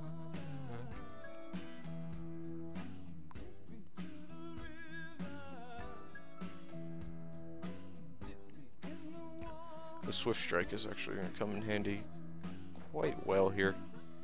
What I'm planning on doing in the future, once I get a little more mana, is block with the Swift Strike.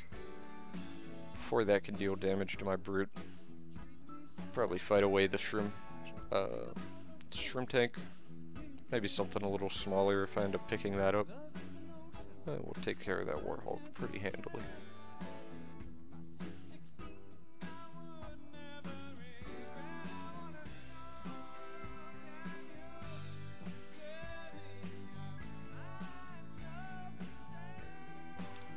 Do have 2 Battle Hoppers for the D. They're not great. They're perfectly okay.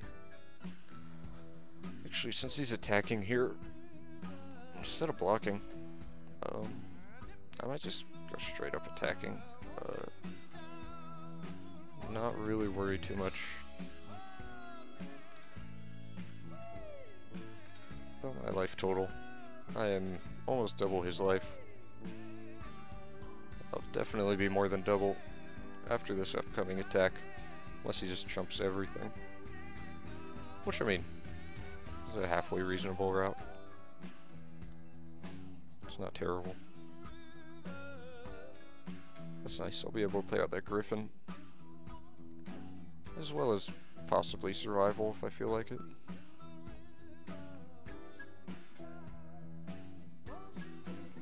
Right now he can double block and just trade away the Adept, leave back a 1/1.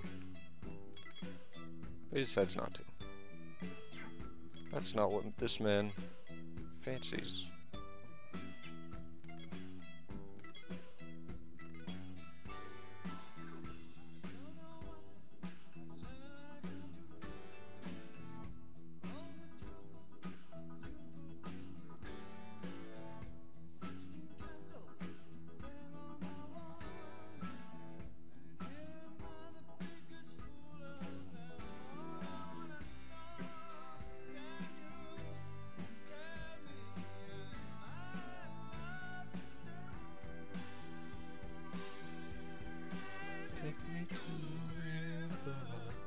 He's gonna have another worker bot out next turn as well.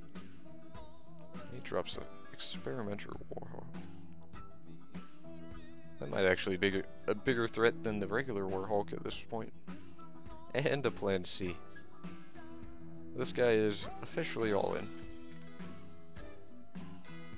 And it seems like for good reason.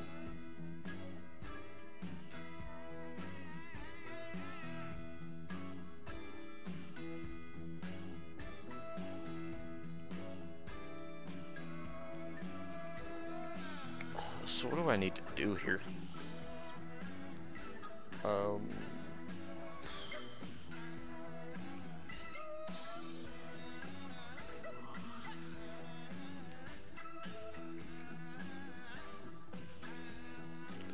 mean, he's not going to be able to pump the experimental one at all. But does still have crush. Definitely something that's going to be hard to deal with.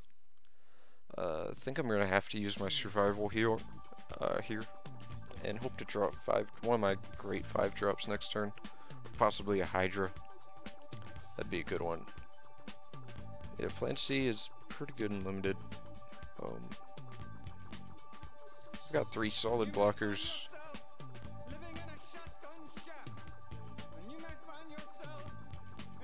And he's got 5 solid attackers.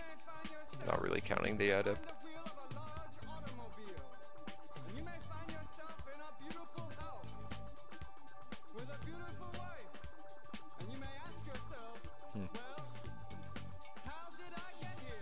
I'm just wondering mostly how I need to play this survival of the fittest outsider on top of my deck.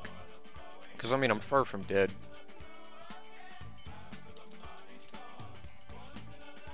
Far from dead.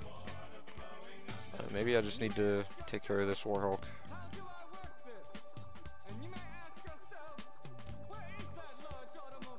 Yeah. I'm not really going to be able to take care of the 5-5.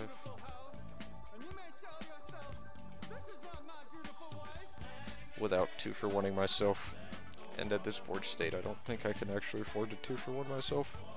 I may just need to take 5 again next turn.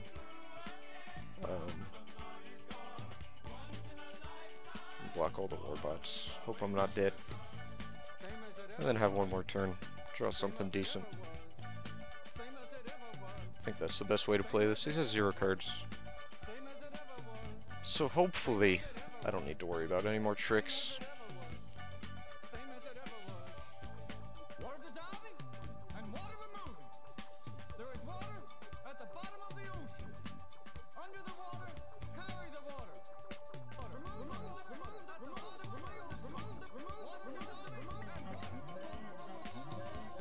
He's also 0 mana, so there is that.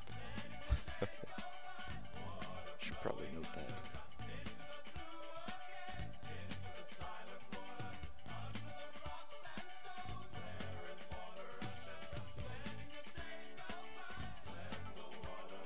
So how do I approach this? Do I trade, eat 1?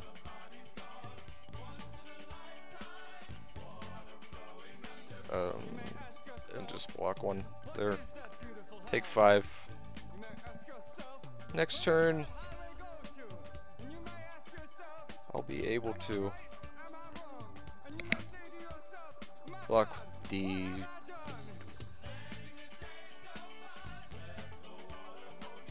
next turn I'll be able to block the big Warhawk with the Brute and the Stargazer, trade both of those, gain 2 life, go back up to 7. If I want to make that trade. Depends on what I draw. I think this is the best way to do this, though.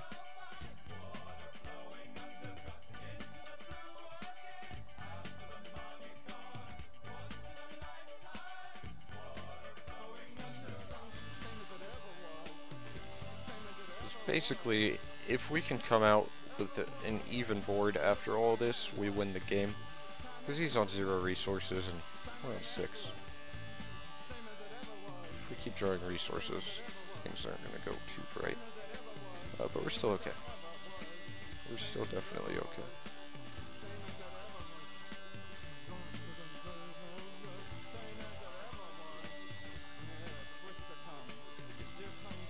I'll hold on to that shard. You know, we'll just sandbag it for a bit. No need to play it straight out.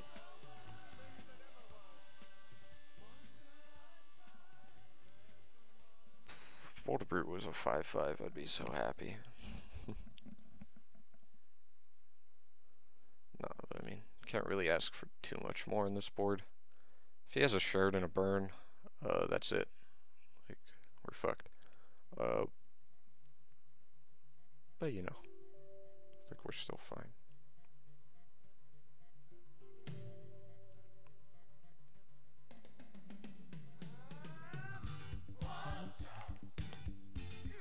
does not attack. That's great for me. I just get to sit back and gain all the life all the time. He's not winning by not attacking. That's just plain and simple. Once you're all in with a plan C, you can't just like half-ass it and be like, I guess I'll stop attacking now.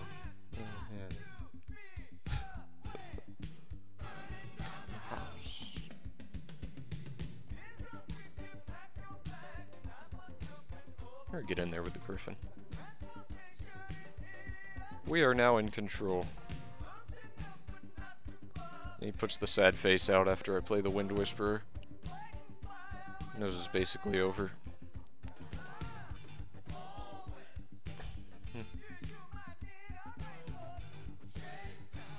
We're gonna go up to 9 from the Stargazer.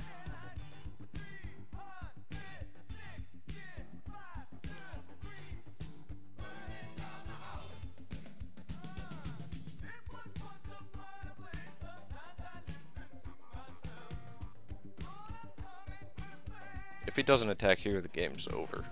Like, he's never going to get to use his Warhawk again. Yeah, he realizes that.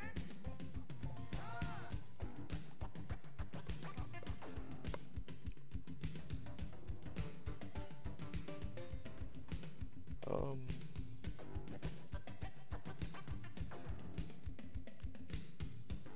gonna block enough so that I don't die. To a burn. But so that I still have lethal on the board, and I can just attack him for the win. I'll tap down his worker bot and swing for 6. I want to be kind of safe, but not stupid safe. There is such a thing as being too safe. I don't want that to happen.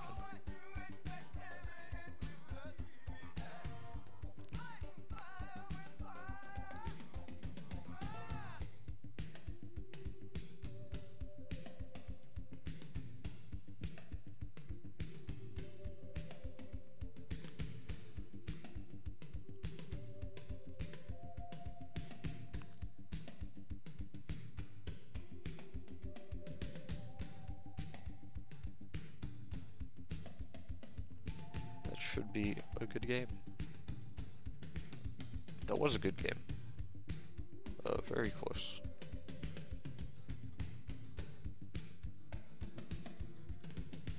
Definitely some thought put into that game. It was not a no-brainer. Definitely bringing in Nature's Reign. That's a no-brainer. Seems really good. I like the heroic inspiration here a lot. The Sapper's Charge actually seems kind of subpar. I suppose it gets a couple of his dwarfs, so we can leave it in for that. What do we want to cut?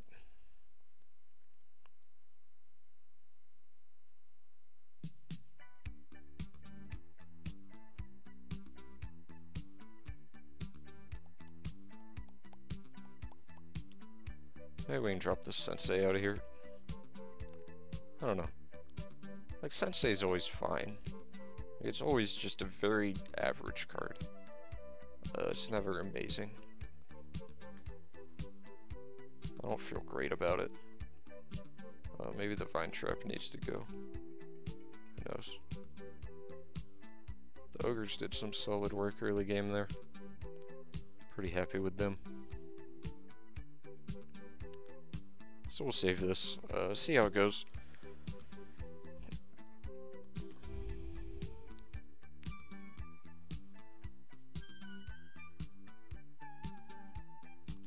Yeah, given the Boulder Life Drain is solid. You can't actually change gems midway through though. I don't know about this hand. 2 double threshold wilds, no wild shards. We've got the Wind Whisperer. Fuck it. I really do love the Swift Strike on the Boulder Brute though. It's just been amazing. I've had Boulder Brute in all 3 of my drafts now. 2 Boulder Brutes in one of them. It's just fantastic. I've used Swift Strike on it all times. I've done Diamond or Wild all 3 times as well. Just happened to. I could have definitely been in Diamond Blood this draft. But I did not go that route. Goddamn. Turn 1 chosen again. How do I beat that? Last time I had a Sapper's Church for it. And I was on the play. This time we do not have the Sapper's Church. Though I am on the play again. I really do hope they add that feature so the person on the loss gets to choose who's on the play or not.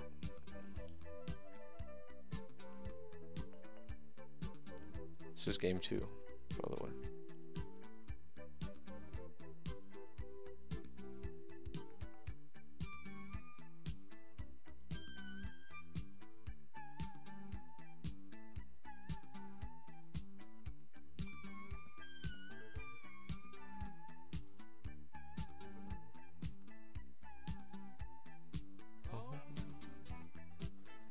Frost Wizard, you're my man.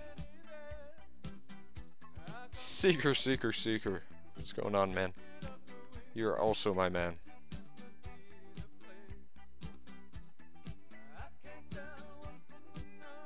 Yes. Look at that.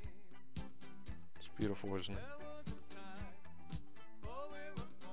I could just leave this up for minutes. Minutes on end.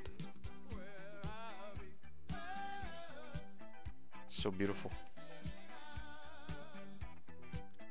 Frost Wizard is not just a bear.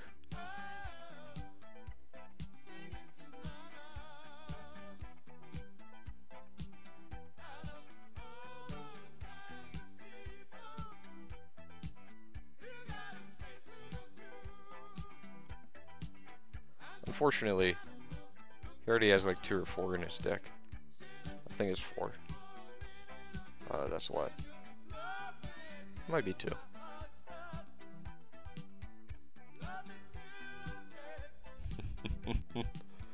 Man, that Gore Feast.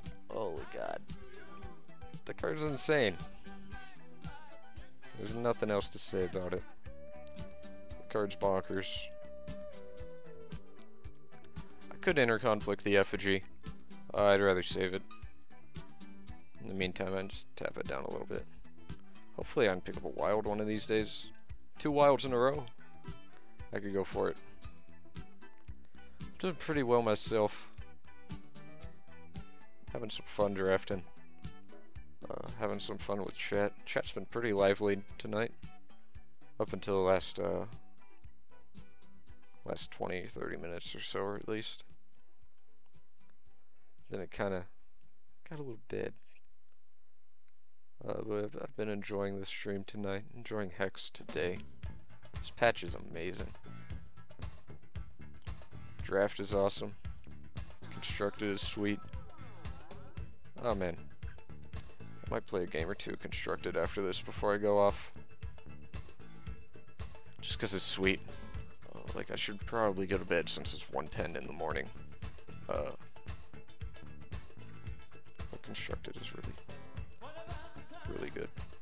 I like this format a lot now.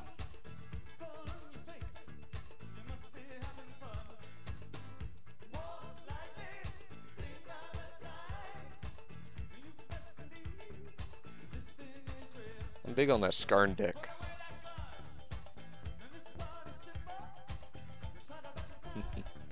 Yeah, it's all good, man. I don't expect it to be too lively at this time of night. Everyone either starts zoning out or just leaves.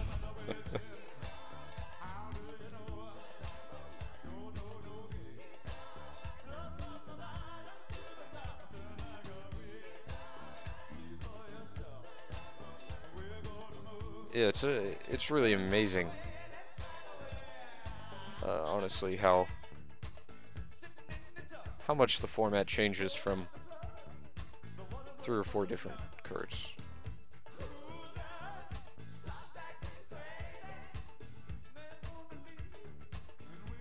Pretty cool.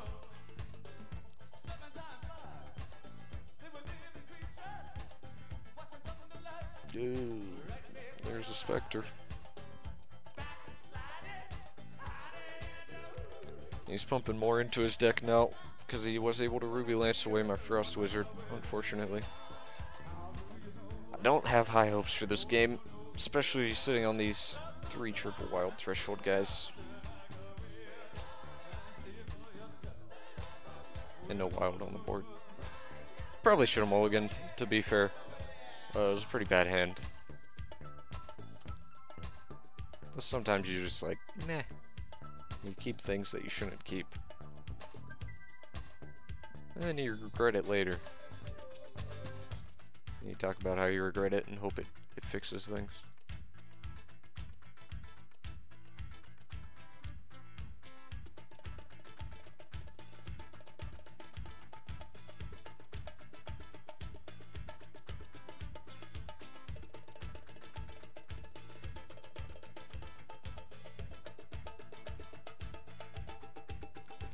I just need to inter-conflict one of these right now. I know he has bigger threats, but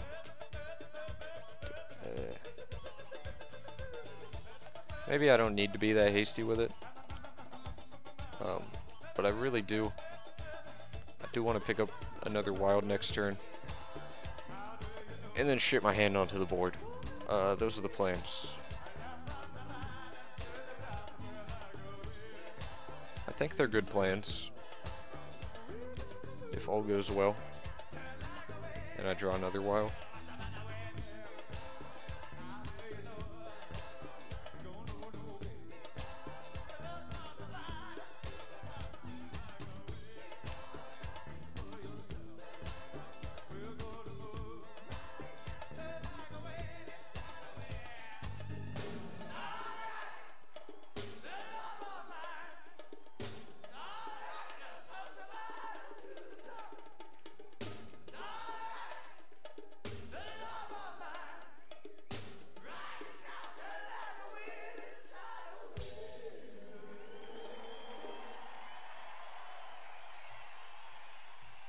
So another wild, please. Please. That's not it. I guess we'll keep playing.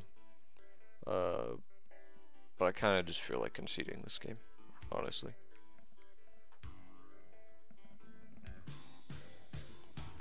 I have a chance. It's just not great.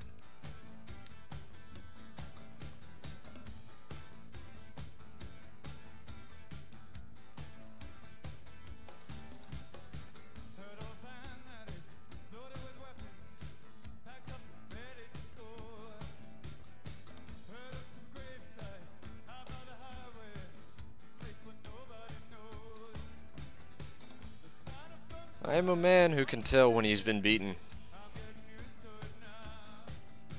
So we'll go to game 2. 3? 3. Yeah.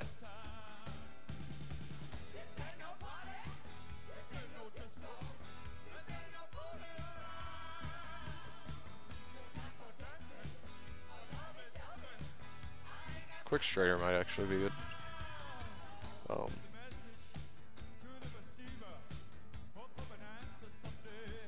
Keeping a better hand would also be good. I think. Yeah. I think I like every... It's kind of over for a Quick Strider.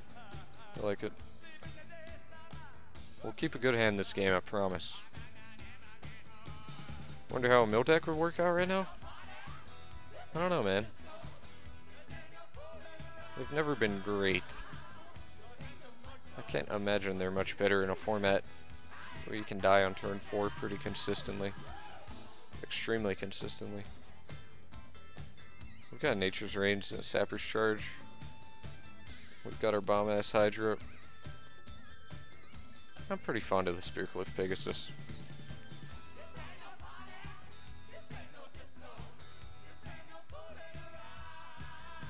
turn 4 kills are going to be the absolute norm from Gore Feast decks, Karn decks. Everything else is irrelevant, unless you're just a big control deck with heat waves or tons of troops to just poop onto the board and block endlessly.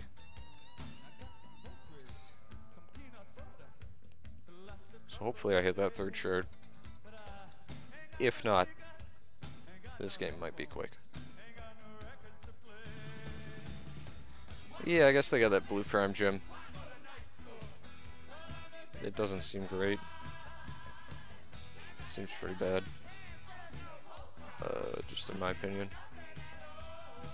I don't know, it's like, what do you run it on? Dreamer? Yeah. You're gonna make them mill 6 when it enters play. So they mill 6 for 4 mana. That's like 1.5 Chronic Madnesses. It's like barely as good as your first Chronic Madness for 3 times or 4 times the mana.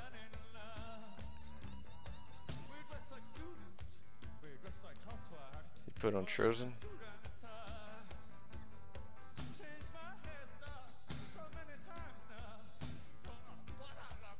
Yeah, I mean, like, milling 6 isn't actually very much, and having it on a 4-drop, that's not going to help you towards your milling plan afterwards, either, because it's not like it does it every time he hits as well. If it did it, like, every time he hit as well, I could get behind it a little bit.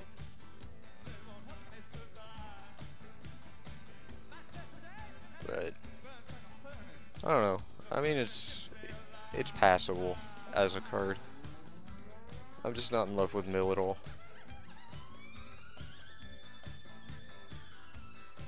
If you couldn't tell. I used to be a big fan. When I first started playing Magic, the first actual deck of cards I owned, I made a mill deck. Shit's mighty fun. I don't think it has enough support in Hex right now. But, you know, maybe somebody will find a way to make it work.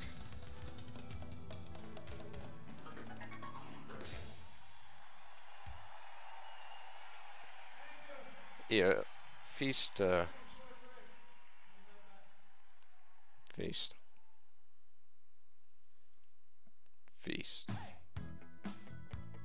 That's basically all there is to say about that. Feast.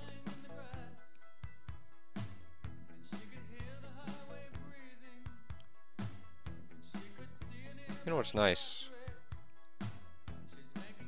Hydra won't even die to a burn right here. If he double blocks and burns. Because Hydra is sweet.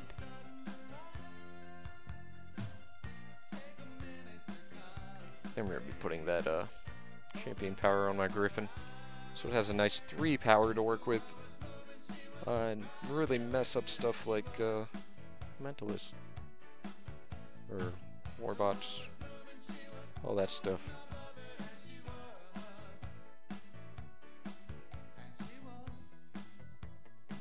Fate Wreck's pretty bad. Spawn is really bad. Twisted Fate is passable, I guess. The Nin Power's fine. Chronic Madness is like the only exceptional mill card. I kinda like the Ruby Sapphire one, where you stick the discard your hand, draw 3 cards, gem on the Dreamer, and then you run like Rummaging. That's kind of a fun deck. You can run like Cerebral Fulmination or whatever with it too. Do whatever you want. I'm just gonna take this 5. I don't care about it.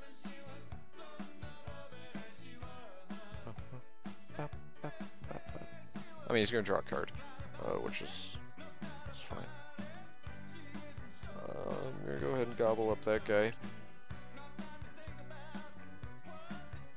Wait, why didn't I use my hero power on my Griffin on my turn? Oh god, that was a big mistake. That was a really big mistake. I could have been able to stop him from attacking with the Mentalist altogether. Would have saved me 3 damage, 2 damage, and its Mentalist. Yeah, he wouldn't have attacked with his Mentalist then. Whatever, I guess. Sometimes you do stupid stuff. And you just have to let it go.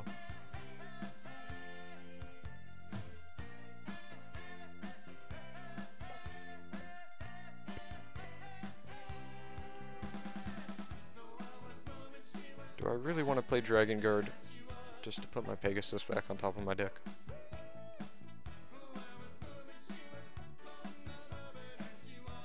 Seems like a mediocre play.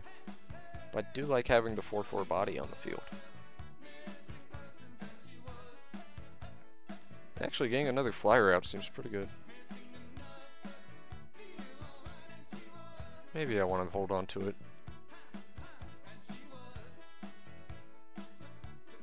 I'll think about this one for a second. Alternatively, I could just Sappers Charge the Scrap Welder. Nature's Range if he plays something stupid.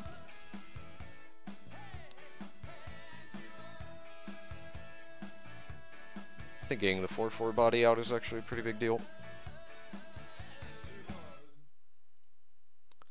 And guaranteeing that we'll draw a creature. Pretty good as well. Even if it's just like an okay creature. Oh yeah, that'll actually make it a 3/2. That makes it much better. He'll be on a 2-turn clock then. Because I'll get him down to 6, and then I'll have 2 3-power flyers out. This is much better than I originally thought, because I forgot that the card gives it +1/+1. This card's really sweet and limited, by the way. For anyone wondering.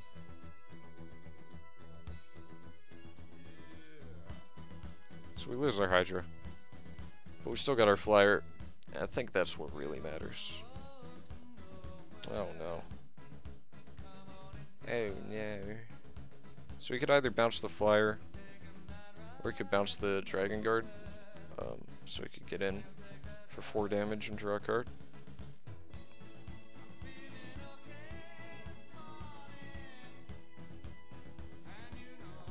Alright, Phoenix. Have a good night, man. It was good playing you earlier.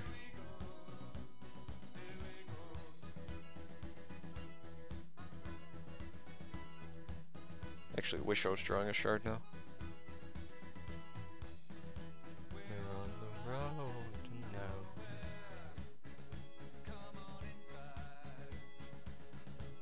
I will see you tomorrow, Phoenix. Almost certainly.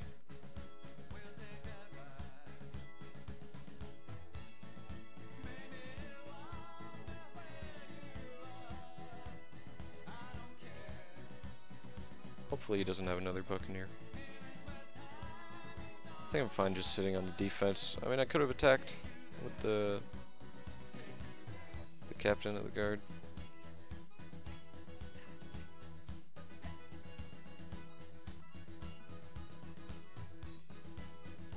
I'd rather stop him from drawing cards, because both of these are inspired by the Mentalist. Now so is that Effigy. Though I can handle that with a Nature's Range. Seems pretty handy. He's down to 1 card in his hand now. I like my chances.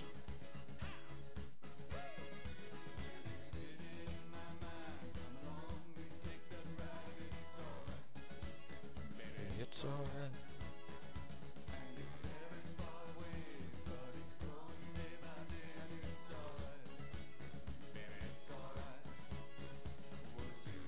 I actually want to kill this right now, so I can get in for my 3 damage, which I think is really important, because it means he's dead next turn, if he doesn't have an answer for my flyers.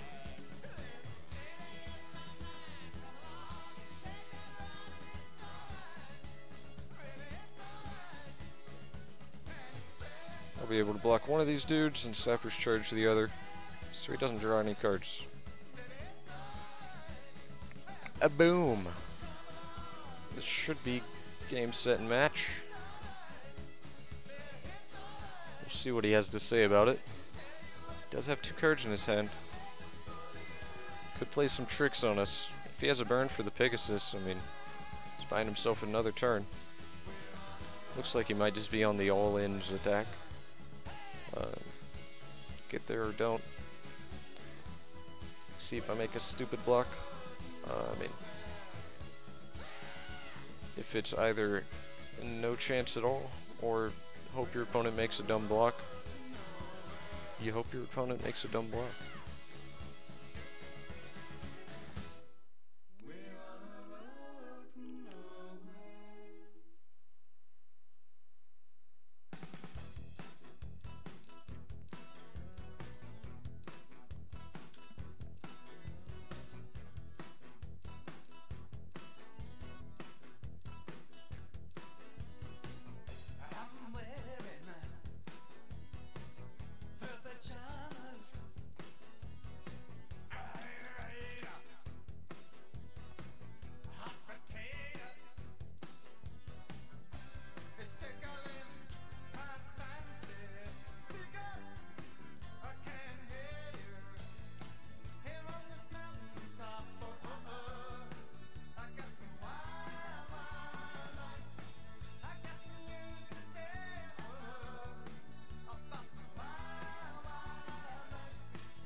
So those were some good games, to be absolutely honest.